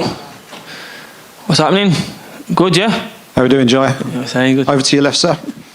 How are you? Obviously, last time out, you got back on the winning trail again with a good, strong performance, got that decision win. Yeah. How's the confidence coming into this one now? The confidence is great, you know. I think my confidence comes from a really good training camp. Since like my last fight, I've improved so much on my grappling, my striking, you know, my strength work. So that's where I'm getting my confidence from. And yeah, I'm looking forward to Saturday night. I think last time you were over, I remember asking you about the UFC just throwing you absolute killers from the get-go when you first got here, and you seem to have settled into things now. You've picked up a good win last time out. You've got someone this weekend who, style-wise, looks like it might make for an entertaining scrap. Someone who likes to stand and trade. What do you make of Ludovic as a fighter? Yeah, I mean, you know, every fight in the UFC is tough. You know, that's why, you know, it's the UFC, isn't it? Everyone, that's why we're all here. Yeah, my opponent, good striker. Yeah, he's good, so it should be a good, entertaining fight, you know. But I'm a good fighter myself, and I've got all the skills to beat him. And you'll see Saturday night. How much of a factor will home advantage be for you on Saturday night? You know, it will be a factor, but I try not to, like, you know, let the crowd sort of distract me from what I'm in there to do. You know, I'm in there to get the win every round. And that's what I'll go and do, you know. So I'm gonna. But yeah, it's great to fight in my hometown and have the crowd behind you. But I'm, you know, totally zoned in, and got to get the win. Get that victory on Saturday night. That'll be back-to-back wins in the UFC. What does the rest of your 2023 look like? Are you looking to be a bit more active, try and rack up maybe 2-3 more fights for the rest of the year, seeing as you're starting the year quite early? Yeah, you know, that'd be great, man. You know, another 2-3 fights would be perfect. And yeah, like, you know, I'm out here now to get some wins, man, to get a winning record in the UFC, and, you know, to push on to get to the top of the division. Great stuff. Thanks a lot. Respect. Lodovic's obviously known for, he gets a lot of head kick knockouts, especially early in his career. Is the blueprint just out there now that, like, avoid that and your chances of success just grow exponentially? Yeah, he has got a few head kick knockouts, but yeah, you know, I train with a lot of guys in my gym, and they're pretty good at head kicks, to be fair. I don't know if you know one guy called Leon Edwards, yeah, you know. So yeah, you know, yeah, he's definitely a dangerous fighter. He's got some, you know, very good striking, very good left kick. But I'm prepared wherever it goes, so, you know, we'll see. Do you think the Saturday night, and I get the win? Do you think the success of all those head kicks is just based on, like, level of competition, and that maybe won't translate over now that he's in the UFC and he's had a couple fights on it? We haven't seen that, like, head kick knockout since he really joined the UFC. You know, I don't really know what to say. You know, some of the guys maybe weren't obviously not as good as the guys in the UFC, but, you know, he might have improved himself. You know, as a fighter, I take it as he improved himself as a fighter. So, you know, who knows? But I'm focused on what I'm in there to do. What finishes I'm looking to get. You know what I mean? My tools. I'm not, like, too focused on him. You know what I mean? And that's what I'm going to go out there to do. And final one for me. Obviously, I'm assuming you're picking Leon to win. I think it'd be a little weird if you didn't. But how do you see that fight playing out? What's the path to victory for him? Yeah, I see Leon. To be honest, I feel like Leon's going to get the stoppage. You know, get another stoppage victory. I mean, I've been watching him in training. I've trained with him myself, and, you know, he's on form and he's looking incredible. And I really do fancy him to go out there and stop Kamaru again. Jai, what's good, man? How important is it for you to put together a win streak in the UFC? Because I remember after I spoke to you after your debut, you said it was everything just getting a win in the UFC, and now putting together a win streak is something completely different. How important is that for you? That's one of the goals I've got now in my career, is, you know, to get a win streak together, and, you know, to get a winning record in the UFC, so I can prove that, you know, I'm a legit guy and I deserve to be here. And then I want to push on to the top, towards the top of the division. So that's very important to me, yeah. And how would you reflect on the UFC journey now? Because it'll be 3 years in July. Yeah, it's been a bit of a roller coaster, you know, up and down. But I wouldn't have had it any other way. And I'm happy the way it's going. And, you know, I've got a lot more confidence now as well. So I'm going to draw from that confidence and get the victory on Saturday. And where'd you take that new confidence from? Just in my training, and, you know, look at my training partners. The gym, obviously, you got Leon, he's won the title. It's just brought everyone on. Everyone just took it to another level, you know. Their training, their skill set, and, you know, that's where I draw from that confidence. And yeah, I'm just excited now. Cheers, bro. Respect. Jai. Yeah. With Leon being the champ, people like Arnold Allen coming down to Team Renegade to train every now and again, and fighters like yourself and other fighters. Would you say that Renegade's the best gym in the UK at the moment? Well, 100%. I mean, we've got the UFC champion. We've got UFC fighters there. 100%, it's the best gym in the UK. We've got, you know, other top level fighters from other promotions. So, you know, there's no question that it's the best gym in Europe, one of the best gyms in the world. And are you seeing more and more people gravitate towards your gym there and choosing that as the place to train? Yeah, a lot of people have come down and to train as well. I think that's helped us take it to another level as well. When you get other guys from other gyms coming down, you know, it pushes you as well to, like, you know, because obviously you got guys from other gyms coming in. You want to prove yourself against them, which is just makes you improve in yourself. So yeah, man. Great. Cheers, man. Best of luck Saturday. Respect, bro. Can I just quickly piggyback on that comment a little bit in terms of what it's done for the gym to actually have a UFC world champion there? And first off, what was the reception like from the team when Leon came back with the belt first time? Yeah, it was. I mean, to have him in the gym, like, and to have won the belt, it just goes to show that, you know, we can do it from over here in Britain, and you know, from where we're from, Wolverhampton, Birmingham, from these little cities, you know what I mean. We can go out there and beat the best in the world and be the best in the world. And so yeah, man. And then the reception when Leon got back, you know, it was all cool and everything for a bit, and then obviously it was all back to taking the piss out of each other and that, you know what I mean, like normal.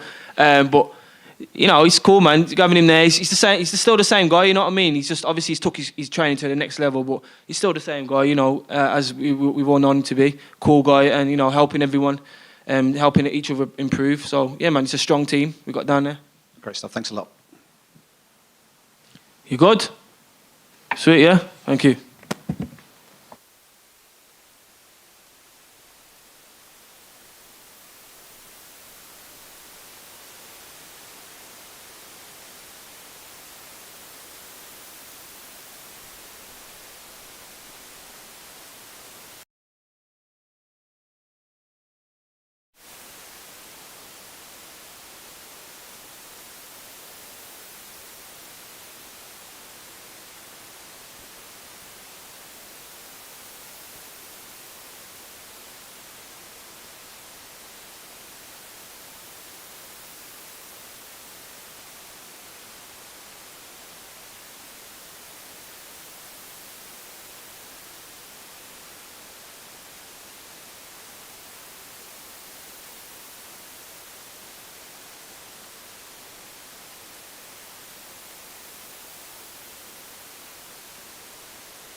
Brian, I feel like ever since your last fight, you've been kind of itching to get back in there pretty quickly. You know, you even volunteered to fight Ian Gary on short notice. Like, now that you are fighting Gunnar Nelson, it wasn't obviously, you weren't the original opponent, but are you happy with Gunnar as a name and coming all the way to London to fight here? Yeah, actually, I'm pumped about the name. You know, after the last fight and everything, yeah, I was, you know, bitter about my performance, and you know, went right back to work. And I think this fight kind of lines up perfectly for what I want to display and what I want to show. Gunnar's a legend himself, especially in Europe and all over here. So, you know, bringing another legend versus legend fight. So that's exciting. And honestly, I think as for the fan base and everything, I think this is a bigger fight than the original one. So when they gave you Gunnar, did you have to bring in anyone specifically to train with? Because he does kind of have a very unique style of fighting in there. You know, I got my training partner. He's right here in the back, Paul Carson, up and cutting stud. You know, he gave me everything I needed to see, and we're ready. Is this your first time in London? It is. It is. How have they embraced because they don't see a lot of people wearing overalls, no shirts here in this weather. Yeah, so yeah, the no shirt obviously, you know, is cold out. So I went ahead and layered up. I went to the mall, walked around the mall a little bit, and I was definitely, you know, had a shirt on, sweater underneath, but the overalls were still there. You know, I got a couple looks, so I don't know how often people walk around in overalls, but those you paint your fingernails too. Yes, my daughter paints them for every fight. It's my war paint, and she did theme for St. Patrick's Day. Going back to Gunnar, he was in here earlier and he said, after his last fight, he had like maybe some nose surgery and a couple things fixed up. So what kind of Gunnar are you expecting in there, given that we haven't seen him in a year? Yeah, I'm familiar with layoffs as well. So I expect him to be the best version of himself. I expect the best Gunnar. I think he's going to come out firing. I think he's going to come out ready to, extend his win streak and, make a run for the top again. Like I said, he's a legend. And I think he's still held high in the fighting community in the world and in the rankings. So, it's a big deal. It's a big fight. And like I said, I'm ready to go. I feel like with your fights, especially like similar to Justin Gaethje, it's like when you get a fight, it's like, shortlist fight of the night. Is fight of the night an insult? Because I would assume you don't want close fights. You would want like clean performances. Yeah, absolutely. We're always after clean performances, but I'm not scared or shy of a muddy fight, a dirty fight. I strive in those areas. I shine in those areas, so that's fine. I'm okay with it. I'm excited about it. But yeah, I'm still going after that performance of the night. I don't think I've ever had one yet, so we're still going for it. You didn't get one against Robbie. No, I got the fight of the night for that. I thought for sure I was getting performance, but it just so happened it was the best fight on the card as well too. Last one for me. What are your thoughts on the main event between Leon and Kamaru? How do you see that playing out? Yeah, I'm going to get some beef about this. I think Leon's improved a lot. I think he's done great things, and he's a great fighter. But I'm leaning towards Usman, getting the win. Sorry, everybody. But, it's just my opinion. But I think it's going to be a lot different fight, a more challenged fight, moving forward. So I think it's going to be a good fight, exciting fight. Brian. Just spinning it back to a couple of your prior fights, the Matt Brown fight, the Robbie Lawler fight in particular. I know huge amount of respect for both of those guys, and I know heading into the Lawler fight, that was a really big fight for you personally. To get the wins and the manner in which you got them, how much did those two victories in particular mean to you? Yeah, just they meant a lot. Those are guys I've watched. They're legends in the sport. And to go in there and fight them how I did is how they fight people. I feel like I went in there and I went toe to toe, doing what they do to people. Put them for their best and everything. Like in the clinch with Matt Brown. Yeah, maybe he may have tripped me and took me off my feet a couple times. We expected that possibly, but I think in there we exchanged elbows. I got the better of the elbow work, which he's really known for, and put it on him. I think Robbie Lawler, no one really goes in there and goes toe-to-toe with Robbie Lawler, throwing exchange hand for hand, taking shot for shot. So it was awesome to do that. To get the finish against him was huge too, even bigger. They both were big moments. And, I'd like to go out there and put it on another big moment against Gunnar. I really want to bring out that Viking heritage of his. So let's bring that out. I know he's going to be looking to grapple. He'll be looking to strike too, but I know he'll be looking to grapple heavy. We're ready for it all. I was about to say, the comment you made there about those two fights, the Brown fight, the Lawler fight, it was a fight where you took them on in their wheelhouse, so to speak. Gunnar fights very, very differently to those two guys. So how do you have to sort of temper your approach to make sure that you don't get yourself in trouble and that you can still be effective? Yeah, I made a mistake in my last fight, going into that fight thinking more so that it was going to be another Matt Brown, Robbie Lawler fight. I have grown a lot. I mean, I know it wasn't that long ago, but I've grown a lot from that fight. I learned so much. Was a little irritated about how it went, obviously, because I thought it was going to be, that kind of fight. But it's shame on me, and it won't happen again. And I'm all fully prepared to take him out in any wheelhouse. And Bryce Mitchell was very successful in getting the UFC, so eventually getting some camo shorts. What chance are you getting some denim print shorts one day? Yo, give me the cut off jeans. Come on, the short. Yeah, let's get it. The denim, cut off looking. Let's do that. Let's go. Venom, come on, UFC. Let's make it happen. Venom denim. Yeah. Perfect. Thanks a lot. Perfect. Would you want actual denim or just the print? I mean, actual denim would be pretty awesome. I would, if I do say so myself. Yeah, JF be a little tight, whatever. Tight or not, probably much flexibility. How short? How high are we going? How high do we want it? Let's go. Come on. Give the people what they want. Brian, back here in the middle. You've recently made the full-time move to North Carolina to be close to the gym that you train at, Jimmo. Why did you decide to make that move now as opposed to somewhere later down the line? It's been, we've been talking about it a while, and sick of traveling, it's hard. The hardest part about fight camp and everything is being away from my family, that's the most important to me. And it's hard. It puts a lot of wear and on me emotionally and physically, and, I'm better when they're around. So, I obviously went through almost dying, not making it, not being able to be here today. And, thank God, I'm blessed, and, he wanted to keep me here, and I'm able to still even to continue fighting. They said I, probably wouldn't be able to. So it's truly a blessing, and I'm, so grateful. And with that too, it was just another reason to even get them, closer, is why I spend, 4 hours away, on driving and stuff like that, just not to be able to be with them.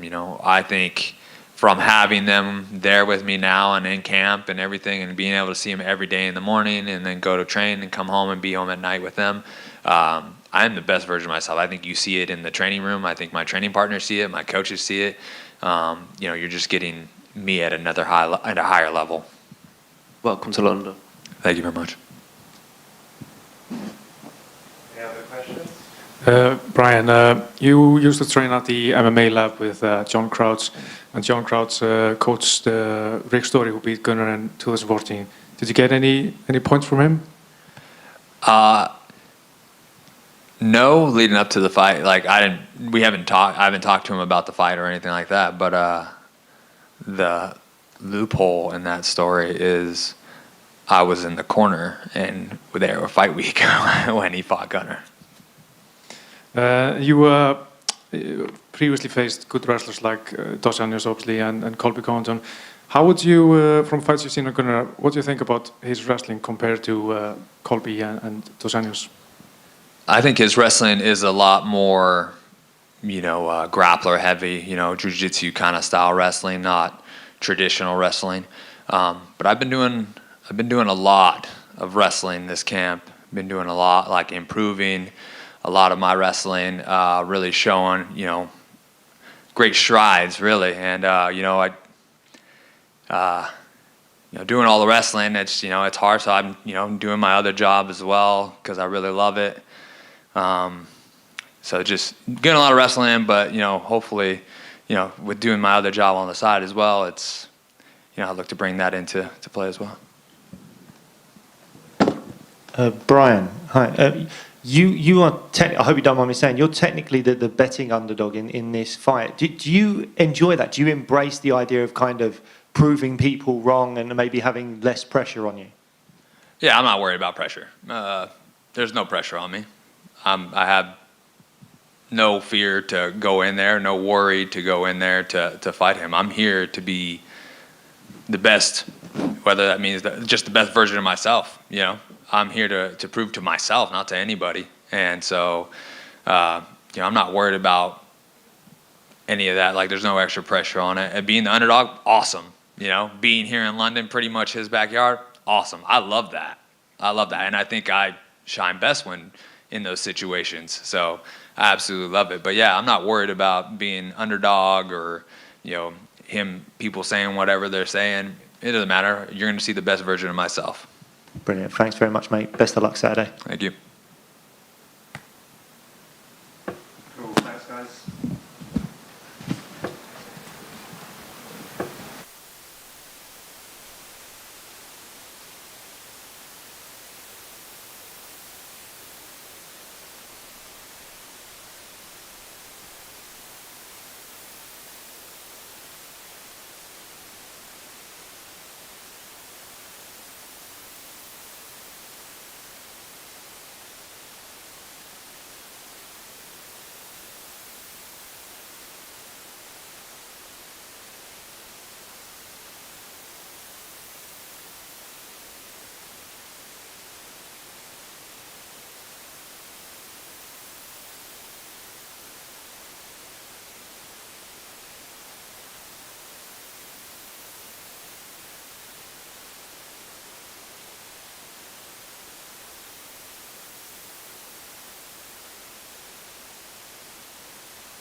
Well, Justin, I know after your last fight, you said you want to get the nose fixed up and everything, and then you wanted to let that heal and sort out before you got this fight. But now that that's all healed, you have the name with Fiziev. How has camp been, and what are the emotions now 3 days before the fight? Yeah, it's been great. I mean, anytime you get here, start getting this close to a fight, you know, the intensity of all the workouts, you know, the excitement in all the coaches, the excitement in the air is really something special. So yeah, I'm excited for it. And Fiziev was a guy that had been calling your name quite a bit on your layoff. So when they came with you with Fiziev's name, did you go back and watch tape on him? What do you make of him as an opponent? Yeah, I mean, I watch all UFC fights, so I certainly have seen his fights. But yeah, it's a big difference this camp is I really have been studying my opponent, you know, his fights, and trying to learn, you know, patterns that I can take advantage of. What patterns have you seen that you think that you can tell us, that you can take advantage of? I'll show you on Saturday.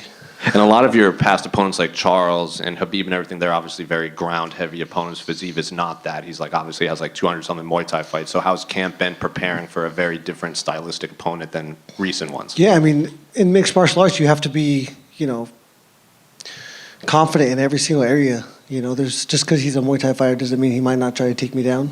And if I do get to the ground, I've been working on getting up, you know, and working on a few submissions from the top. So, yeah, you can't ever look past somebody's ability to take it to the ground because we all in this sport have that ability. How do his leg kicks compare to yours when you're watching tape? They're faster, but not quite as heavy. So we'll see how it works. You also told us when you did, I think you were a guest fighter in New York, that you had like a bike accident, like a little road rash and everything. Is that all cleared up too? Like 100%? Yeah, yep. That was definitely, you know, that and the shots that I took in Oliveira fight were a big reason why I decided to get my nose fixed and take a little break. And I have to ask, what did you make of Islam's fight against Volkanovski? Did you think Islam had won? That's irrelevant. I think I was impressed by Volkanovski's performance mostly.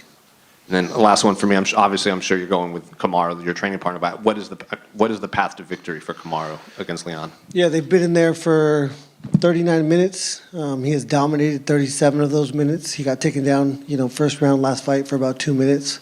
Outside that, he's been a dominant force, and I, you know, expect the same thing out of him. Justin, over here, right in front of you. Hi. It's interesting you said you talked about him wrestling you. Are you expecting him to wrestle you? I mean, I'm not expecting anything. You know, I go in there with the mindset that anything can happen. I do think he'll be more striking. You know, I think it'll be mostly his game plan. But any of us, as soon as we face adversity and something that we thought we would be successful in, are going to move to a different option. I think I'm going to be better on the feet. I think I'm going to create more damage, create more angles, control more space. And yeah, I think he'll find a position where he thinks that might be advantageous. Yeah, because I asked him about you potentially wrestling him, obviously because of your decorated wrestling background, and he said you'll have to. What do you make of his grappling, if you've seen any from his fights? I haven't seen much. Yeah, I mean, he's got some takedowns. You know, I think with the 3-round fight, if it's a close round, either one of us would be smart to try and take it to the ground in the last, you know, minute or two of the round to seal the deal. And striking exchanges wise, obviously you've shown that you can stand with the best. He's an elite. He's considered an elite striker. What do you make of his striking? Yeah, elite. Yeah, there's no way around it. I mean, he's got some crazy skills, especially to the untrained eye. I mean, this guy is the best of the best. So, you know, I think I can take advantage of certain situations. I think I can create more damage in certain situations. I think I can control distance better, and I'm going to have to be perfect on Saturday in order for that to be the case. One last one. What do you make of the Chandler-McGregor fight, and do you even care about the outcome? Don't care. Thank you. Justin, just over here. You said on Embedded that Fiziev reminds you of yourself 5 years ago. Can you elaborate on what you see? Yeah, I think just the confidence. You know, confidence is such a huge factor in there, and he's full of it. He's full of confidence, which is a great thing. Young, hungry, dangerous combination. So, saying he wants to eat my heart, that's the shit I was saying, not too long ago. You said just there that it's a dangerous combination. Do you think that is dangerous for him going in there with that mindset? I think it can be good and bad, if, I think it'll, prove to be good in situations, and I think it can be detrimental in situations. I don't think there's one way for anybody. And in those 5 years, how would you say you've developed and grown as a fighter? Yeah, I think my ability to, control the chaos, the atmosphere, not let that get to me too much. I think that's what we're all constantly working on, is not being able to, for one, crumble under the pressure. There's a lot of pressure in these situations. And he thinks the difference maker on Saturday night will be his fight IQ. What do you think about that, and what do you think is the difference maker from your side of things? Yeah, I mean, I've been in much bigger fights. On this stage, the higher you get up on these cards, these numbered events, the more the pressure. So I've been here, done that. So yeah. Do you think your experience does give you the edge? I think my tenacity, my fortitude gives me the edge. And how do you see it going down on Saturday? I see my hand getting raised, as every single one of us should believe. Thank you. Question for down here, Justin. Were you a bit frustrated when the UFC offered you Fiziev, because obviously he's quite far down in the rankings in comparison to you, or was it a case of you were once in his position, so I'll give him the opportunity? No, I think it's the natural progression of this sport. I come off a loss, fought for the title, 2 out of my last 3 fights. Number 6 isn't that far down. So yeah, I think at this point I got to get a win, and it doesn't matter who it is. And do you think an impressive showing will catapult you back into the title talks? Or? I think I'm sitting at number 3 right now. I'm going to fight, down in the rankings, as I think I should. And then after that, there's Poirier in front of me, Oliveira in front of me. Who's going to fight Dariush? The winner of that fight's going to fight for the title. So I either fight Poirier next, and if that's not the case, then I fight for the title. Thank you. Justin, hi. A lot of pay-per-view events now have like 2 title fights on them on the main card, but I think most UK fans are actually really excited about seeing you fight live on UK soil more than they would be if there was a second title fight on this card. Do you take a lot of pride in that? Oh, yeah, of course. I mean, I'm going to blow the roof off this arena. I'm the most exciting fighter that has ever stepped in the octagon in the history of this sport, and of course I pride myself in that. And with that said, when you're in those types of fights that you're so famous for, what is going on in your head in those moments? I spoke to Dan Hooker recently, and he was saying that he's kind of got 2 voices in his head. One saying, like, what the fuck am I doing here? And the other saying, I think the quote was, pony up, bitch, which I don't fully understand. Yeah. But it's moving so fast. I definitely cannot remember a thought. There's your ability to retain information in there is non-existent. It's moving so fast, and if you take the time to retain information, your peripherals, your intuition just goes out the window for 1-2 seconds, and we're fighting less than seconds, less than inches. So there's no time for any of that. And lastly, what's the benefits to you of fighting on the same card as your teammate Kamaru Usman? I mean, I think with this being such a mental battle, knowing that he's going after me, vice versa, him knowing I'm going before him, it just gives you that confidence that you're not, you're in there alone, but you're not necessarily alone. I think that's the biggest advantage. Thank you very much, mate. Pleasure talking to you. Justin, one more front. To go back to that, you believe you're the most exciting fighter in the history of the sport. When did that mindset get there? Has it always been there, or was there a specific moment? I don't just believe it. You believe it.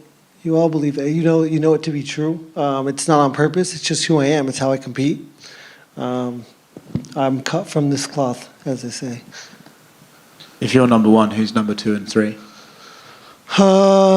Number 2 and 3. I mean, if Fiziev keeps it going, he'll be up there pretty soon. But I mean, my most exciting fights that I remember is Anderson Silva back in the day and John Jones going through the TRT era. You know, we were talking about this earlier, so I'm just going to ask you. People say that he's got an asterisk on his career because of some of the drug stuff, but in that era, he was fighting guys like Vettori who have been proven. So do you think that asterisk kind of is irrelevant because he's fighting the same sort of... Yeah, I think it's irrelevant. I think if he was to get popped now, I think it would be a different case. But yeah, in those times, in that period, it was a different ballgame. Just over here, just another one. You mentioned briefly about the Beneil Dariush and Charles Oliveira fight that's coming up. Obviously, you've been in there with Charles Oliveira. So how do you think he does against Beneil? Man, this game is so crazy. You know, anything can happen at any moment. I don't think he's gonna. You know, obviously, Beneil's not gonna be scared of the ground game. I think Beneil creates and causes a lot of damage. And if Oliveira goes down, he'll be unafraid to follow him to the ground, just like Makhachev did. And he submitted him right after that. So I think that's the scenario that could happen. Justin, you mentioned about being the most entertaining fighter on the planet. How much does that play into the way you game plan for fights, and how do you have to temper that when it comes to game planning for someone like Fiziev? Yeah, I would say it's zero. You know, it's not on purpose. It's just who I am. It's who I've been in wrestling. You know, wrestling can be boring. My wrestling matches were never boring. It's just the way it is. I don't know why. I can't turn it off. You've tended to use your wrestling as a device to keep the fight standing, where you can do the most damage and win the fights on the feet.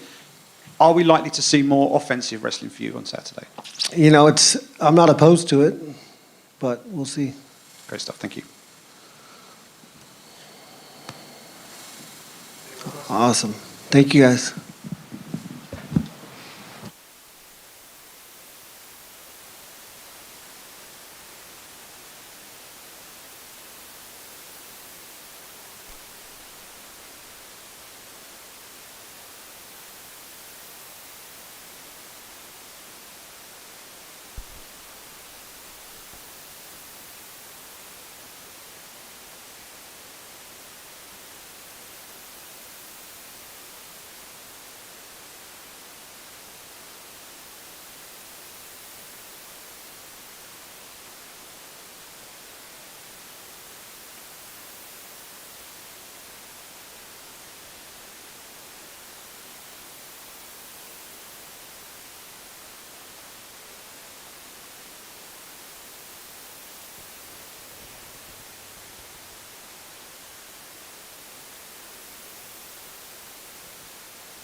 What's up, guys?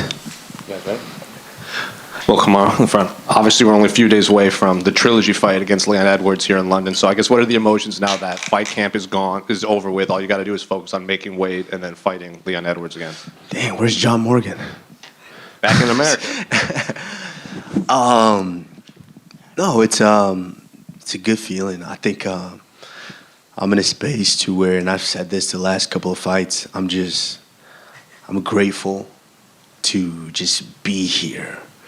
Grateful to, be at another fight, another event, and headlining another event. I'm just grateful. I'm blessed, and I'm extremely happy. Also because training camps are so damn hard. It's just like when you make it to fight week, it's like, oh shit, thank God. And before your fight with Leon, a lot of the conversation was all these records and everything, and you always kind of no-sold it. You said that's not my focus. Has that changed at all? Like, is the focus on beating Leon? Is it getting the belt back, or what is the focus this camp? No, that was never my focus, which is why I feel a lot of people are saying, oh, well, the way you handled it this way or that way. And, I don't care. It was, I've been over 300 wrestling matches before to where you might get beat this weekend, but guess what? You got another one next weekend. You got to be able to get yourself back up for that. And I've been doing that for a long, long time. So, the focus is the same as it always is each and every time. I go in there to dominate. I go in there to win. That has never changed. And with my preparation, I try to make sure that always happens. Given how the last fight was playing out up until the end, how much did you have, or if anything, do you have to change in camp or preparation or game plan, given you like a few minutes later, you most likely would have had your hand raised? Well, for one, keep your damn hands up so you don't get kicked in the head. That's important. But it's, it's been from the beginning of my career to where I am now.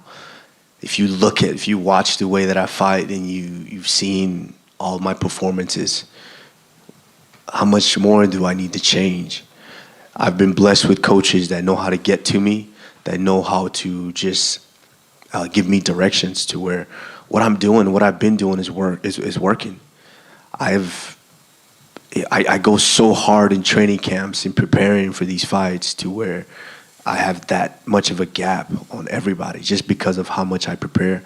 So, this camp was basically correcting, little mistakes that I made in the fight. That was the sole purpose of it. And, Saturday, once I go out there and I correct those mistakes, I mean, how's the loss happen? Then also given how the last fight was playing out, do you think fans outside of the UK, do you think they view Leon as the champion, or do they see like the 20-something minutes of that fight and then the one moment at the end, and they still consider you the better fighter between the two? No, I can't say that he has the belt, so, by definition, he's called the champion. He's the champion. I don't know. That's for them to decide. I don't know how people view him. But between him and I, we know. And so I can't really speak for everybody else, but he is the champion because he has that belt. But Saturday, I'm going to go take that off of him, and that's truly my focus. I mean, he landed a beautiful kick. It's beautiful. I mean, I watched the shit because obviously they show it a million times. That was the only damn highlight from him they could show in that fight, but they show it a million times, and I'm just like, it's a beautiful kick. I mean, just the recoil and everything, I'm a fan of it. So going off of that last one for me, we've all seen the video clip of immediately after you're backstage and you look at the camera and you say, like, congratulations, Rocky, see you soon. So did you have to mentally reset, or is it right back into like, I got to prepare for Leon Edwards right away again? I've just been trained that way. You can be in the first wrestling match in the national tournament and get pinned. Well, now you got 7 more or however many more coming back in order to be able to get on that awards podium. And so I'm just wired that way. Kamaru? As soon as we got to that hospital, I was just like, damn, okay, let's get ready for the next one. And so, yeah, it was a beautiful technique. Great win from him, but it's time for me to go in there and get violent. Yeah, Kamaru, over here, right in front of me. Hi. Leon talks about the altitude and how it had an effect on him. Do you think your style, regardless your pressure, your wrestling, was going to drown him anyway? I mean, the thing with that is, it's funny. You are an athlete. You're an elite athlete who your job is to prepare for a competition. Now, you prepared for that competition. Did Leon not know that he was going to be fighting at altitude? He did. And he prepared. He was there 2 weeks or so before. And that still happened. Now, the one thing that you guys have to really account for is, I know you guys hear a lot of those excuses from him. That wasn't the first time Leon and I have fought.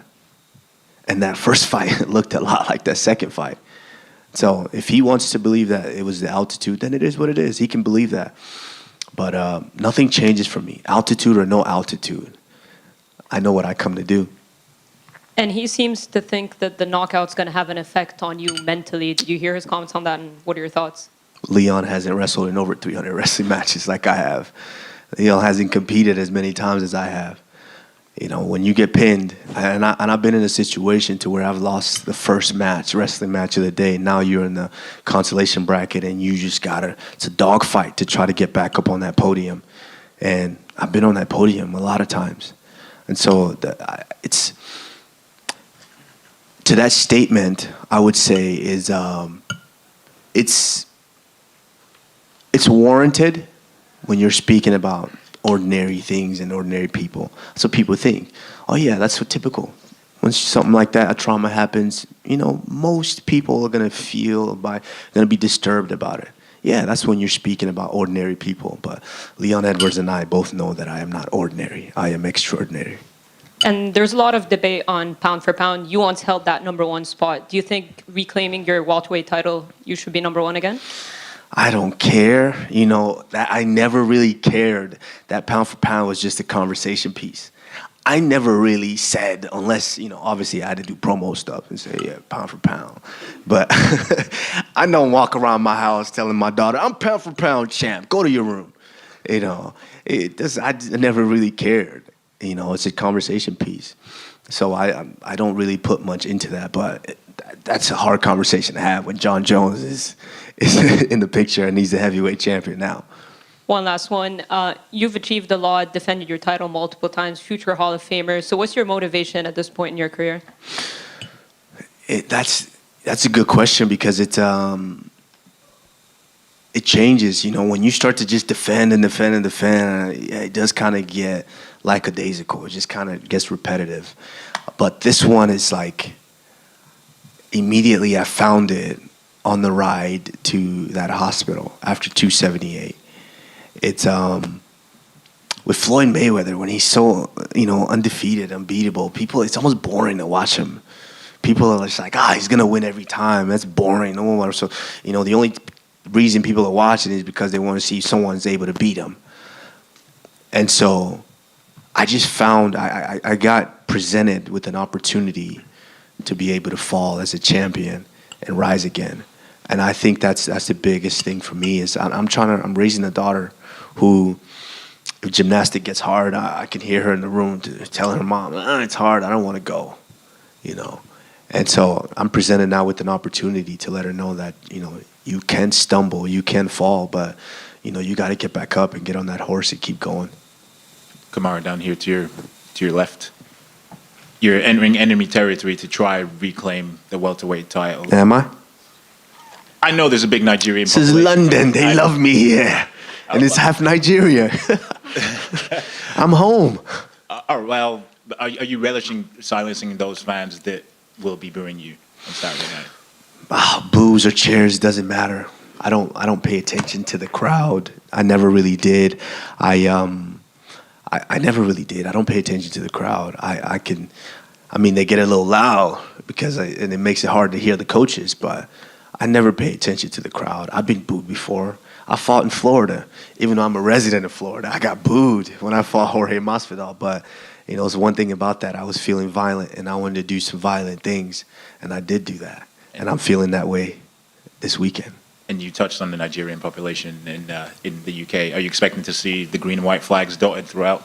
Yeah, I don't know what I expect. I just expect a bunch of rowdy fans having the time of their life because we're bringing arguably the biggest fight that the UK's ever seen.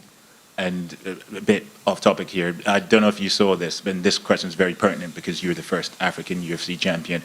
Did you see did you hear Dricus du Plessis, that's a difficult name to pronounce, his comments about being the African fighter in the UFC? Oh, I actually saw that. I think it's this week or last week. One of my former teammates sent it to me. They're trying to be messy, of course. I saw it, and the thing about me is just I try not to be quick to jump on someone and really kill them for those things. I'm not part of this cancel culture.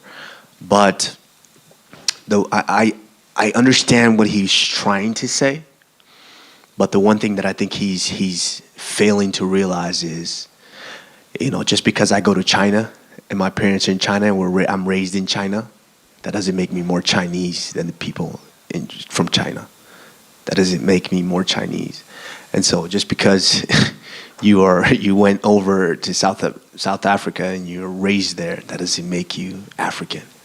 So, I would say to him, it's just, try to be a little bit more careful with what you say and how you say it. Because, that's the thing nowadays is these younger guys and these newer guys that get up here and they just talk. They just, because they want to appeal to the fans, appeal to the people. But try to be more mindful because 20 years from now, that's not going to age well. And I know you said you like to take stock of things and you don't jump on them straight away, but what was your initial reaction after hearing that? Because it's quite jarring. It was funny because I've actually trained with the guy. So it's like, bruh, you know how I get down. If it's one of those type of situations, you know how I get down. But, it was it's nothing like that. It's after, that first immediate like, hey, are you serious? Because it sounded personal. Well, because he took direct shots. He mentioned, myself and Israel Adesanya, I believe. And it was like, bro, I actually kind of know you. And so, I think it was just, heat of the moment. He got up there, he's excited. He just got a big win, and he was just running off. But at the end of the day, the wiser side of me is like, okay, I understand what he was trying to say, but, bro, that doesn't make you more African. Thank you. Leon, you could have probably picked where this fight took place, right? The UFC wanted this rematch. It's a big fight, but they came to you and you accepted doing it in London. I'm curious, why would you want to do that? You say you don't listen to the fans, but there's got to be something about coming out here and beating Leon in his home country that's appealing to you. Well, that is appealing, but I've wanted to come to... I've probably stopped at the Heathrow airport maybe 12 times. I've never been inside of London, really. And so it's, I want everybody knows London. London's kind of like a stop in the, epicenter of the world. It's somewhere, and I've always kind of wanted to go there. And so this was just like, it's one of those moments, I got to a position to where I kind of did everything there was to do, headline Vegas, I did that. Headline MSG, I did that. It's like, what's bigger? What's next? Oh, shit. You get the opportunity to go to London and the headline at the O2 Arena. Why not? I called Dana that night. I said, Dana, let's go to London. Let's go to London. And if this was this summer, we'd be at, Sheffield or what's the other one? Wembley. We'd be in one of them stadiums. Okay, not that. All right. And you've seen I'm assuming you've seen some of the events they've had at the O2 with the fans and how crazy they get. Is that just something you wanted on your career bucket list? Like, hey, I got to perform in front of some rabid fans. I love it. I think I don't really, when you're living in a life, it's kind of hard to comprehend and understand some of the things that you're accomplishing or that you're seeing and how big or how great they are. This just kind of feels normal to me, but one day I'm going to sit back and like, damn, MSG, I headline MSG, I headline O2 Arena in London. It's just kind of one of those things to where I'm trying to be mindful of knowing that, this is life, time's going to pass by, and you're going to look back and some of the amazing things that you were able to witness and to be a part of. So this was just kind of one of those. And last one from me. Before your loss to Leon, you made it clear that, you know, you'd done a lot at welterweight and you're sort of looking at some more loftier career goals. You mentioned 205 and stuff like that. Has this sort of setback put you to like, okay, I'm good at welterweight, or are you going to just resume exactly where you left off just as soon as you correct this mistake? That's a good question. It's, you know, when you start to just beat up everybody and you've done it once and you're doing it twice again, it kind of gets a little boring. You know, at that point, I was still feeling good and wanting to just challenge myself. That's why I wanted to do something as crazy as pulling Canelo into the boxing ring. You know, you just want to challenge yourself with other things. You know, no disrespect to the welterweights. It was just like when you have such a gap on everyone, it's just like you want to, and it's just a short period of time. Our fighting career is a short window. So I want to be able to test myself in every way possible to just be like, I really pushed the envelope. But, you know, now we're faced with adversity and a setback. So that's my focus now.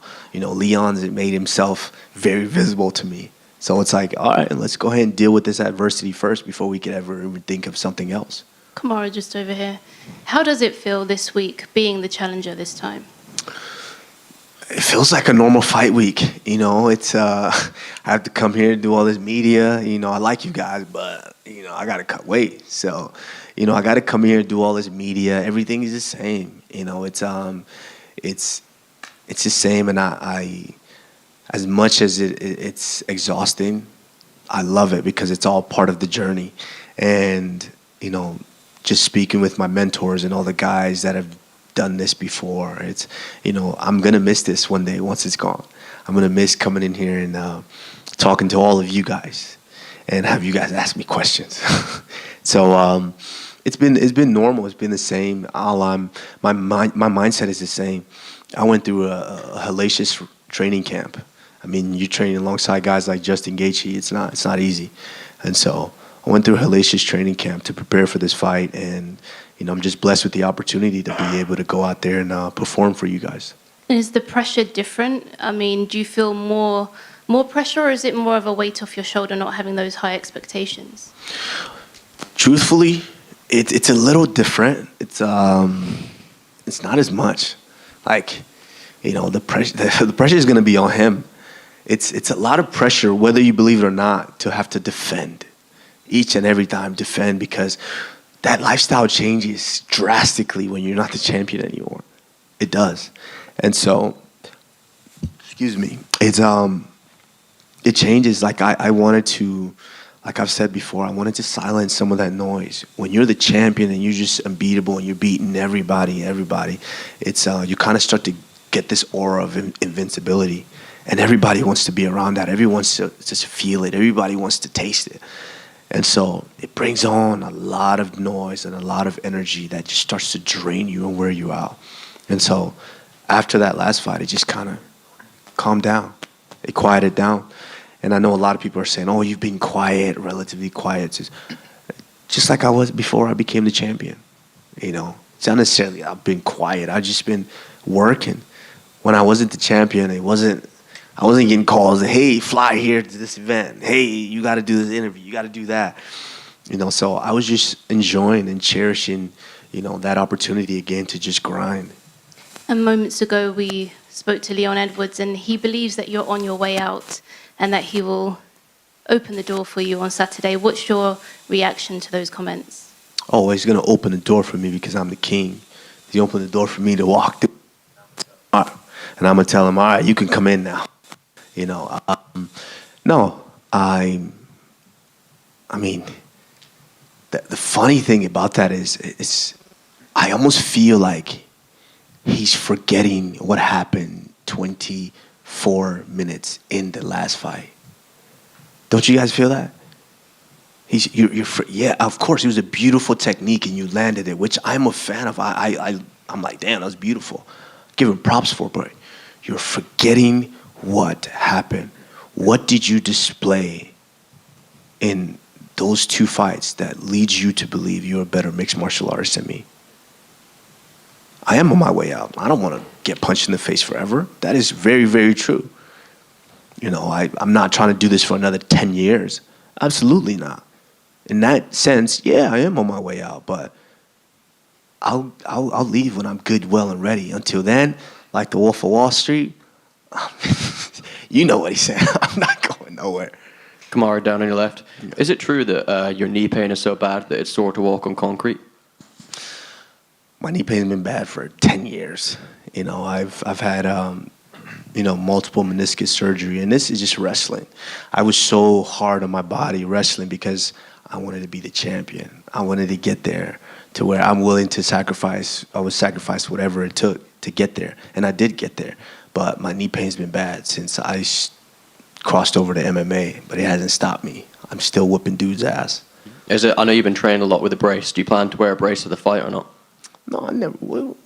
I just train with it. That don't mean I'm that's the thing, knee pain sucks. Like, I'm sure everybody in here has something that hurts. You get up, your back might be a little sore. Of course, it's sore. I train with it. That don't mean when I get in there, do you see anything that looks like it hurts on me when I'm in there fighting? No. I fought Colby Covington the second time with a hole in my hand. Nothing. I fought Jorge Masvidal with my hand. I didn't throw my right hand for almost 3 weeks. Nothing. It doesn't matter. Once we get in there, I'm going to throw everything that's in the kitchen, the bathroom, at this guy. It doesn't matter. Kamaru over here, to your left. You joked earlier about the way that you interact with your daughter. I'm just wondering, though, after the defeat and the nature of that defeat, did you speak to her much about it? Because, you said you've experienced failure in the past in wrestling, but for her, it must be a very new thing to see you lose. Yeah, I spoke to her. I think that was the only thing that kind of, immediately after it happened, I didn't necessarily see her. And she went back to my house in Utah and passed out because it was late. So I came over, she slept, she was in my bed, and we slept and we woke up, and I just had a conversation with her and just told her, yeah, sometimes you lose. Sometimes you win. Most of the time we win. But sometimes you lose. You got to get back up, train hard, and get back up there again. So that was that. And that's the beautiful thing about kids is no matter how much we put on what we do and how big I get and how famous and how unbeatable I get, kids will, to you, you're just a person. I'm just dad to her. Kids will always remind you of that. And I saw that when it initially happened. She was upset, but the next day she just wanted to play. It was like she didn't really give a shit that it happened. She just wanted to play, and that's the one thing. The wonderful thing about it is, at the end of the day, this is just this is a competition, and I'm still dad to her. Kamaru, just on here to your left. Yeah. Just in terms of your previous opponents, I know you said that the 24 minutes in the previous fight with Leon and the first fight as well. Where does Leon actually rank amongst your opponents?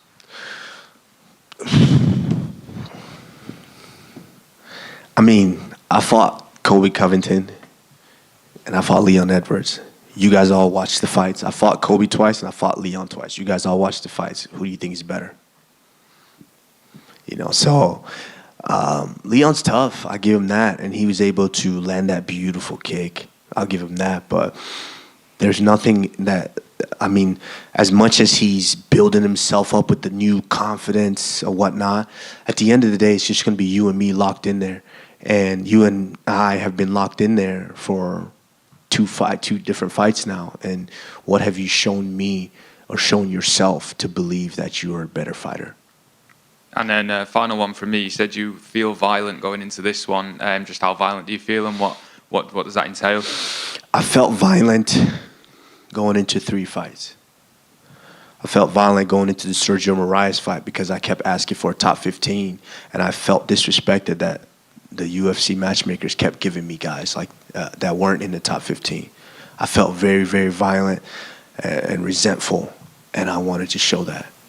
And we saw what happened. I fought Colby Covington the first time.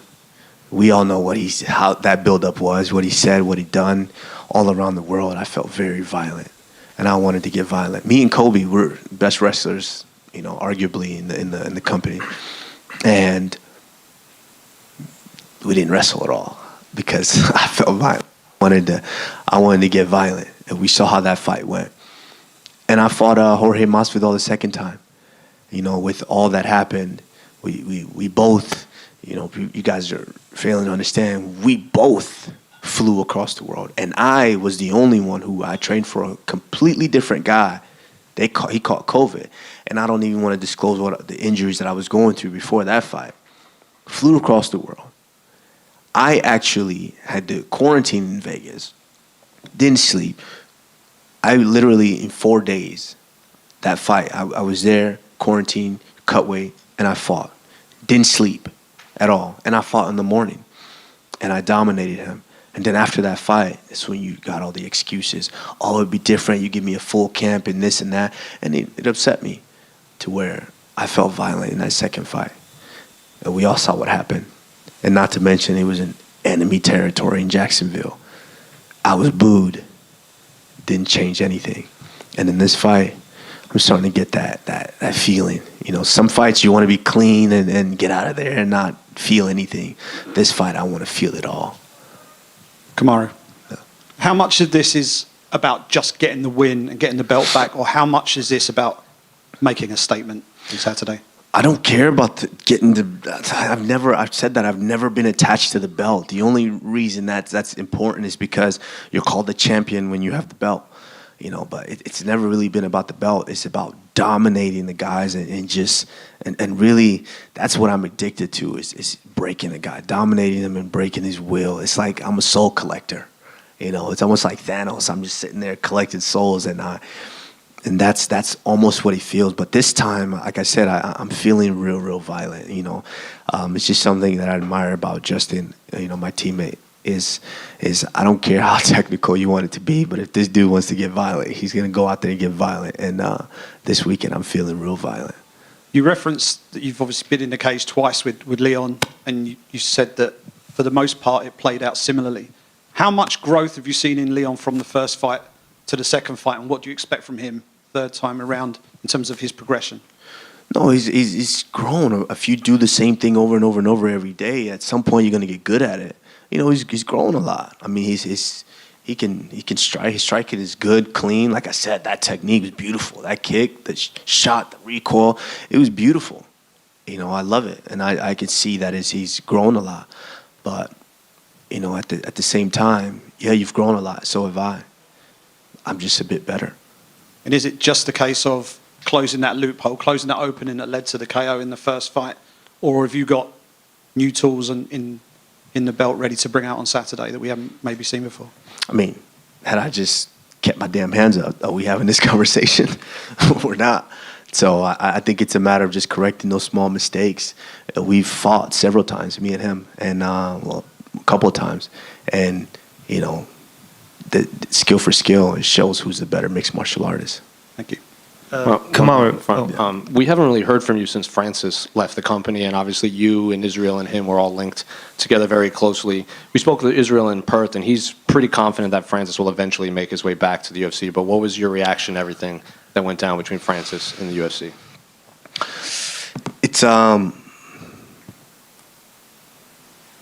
It's tough because of course, those are my brothers, and I want to.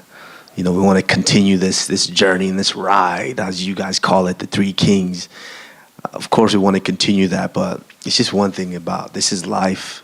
Things change, things evolve, things turn over. What we were doing last year is not what we're doing this year, for the most part. I mean, some of you guys, it's your job, but it's what we've done is forever. If you think about it, 200-300 years from now, and this company's still going, and everyone's like, "Oh, who were the first African mixed martial arts UFC champion?" That's never going to change. And so, yeah, things. This is life.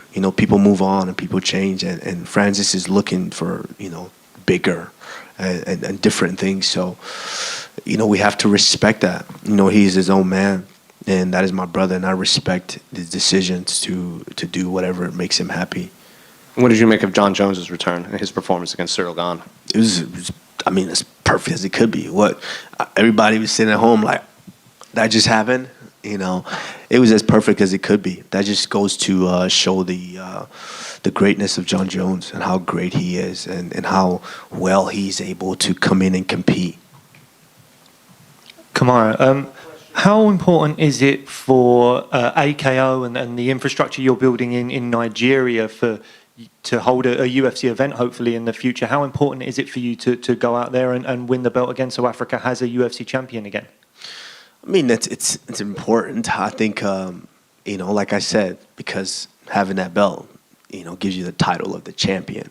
But, I mean, whether I have the belt or not, headlining an event in Nigeria, in Africa, the first one in Africa, who wouldn't watch that?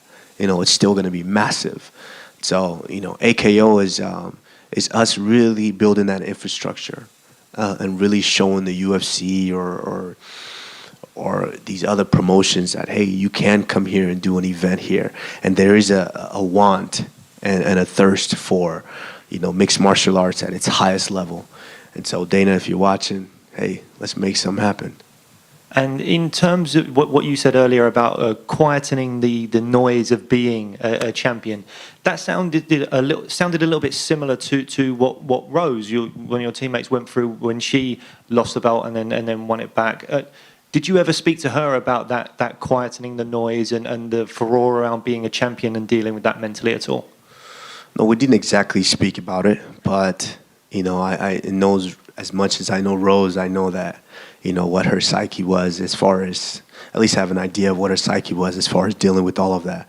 It's just silencing that noise. It's just, when you're a champion and you're doing the things that I was doing as far as defending and movies and interviews and events and all of these things, it's a lot of noise all the time, everywhere.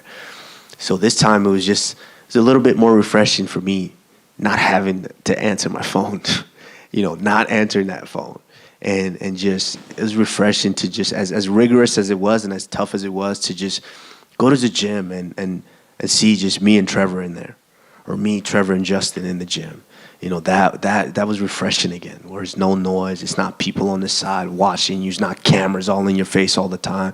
It was just us, and those are moments that I truly cherish, because one day I'm going to be an old man, and I'm going to remember those moments of just being in the car by myself, driving to the gym and seeing Trevor's face and having him make a joke, and Justin come in and, with his shoulders up that are permanently stuck that way. And his voice just carries through the room. It's, when you're living it, you don't truly cherish it, because you're just, you're feeling the pain and the agony of that day. But, these are moments that I'm learning to cherish, because this is not going to be forever. Kamaru, Thank you. Kamaru, down here to your left again. Yes. Down to your left here again. You're talking about these moments not being here forever. Have you sat back and taken stock of your career and what your legacy in the sport will be when you do eventually decide to hang them up?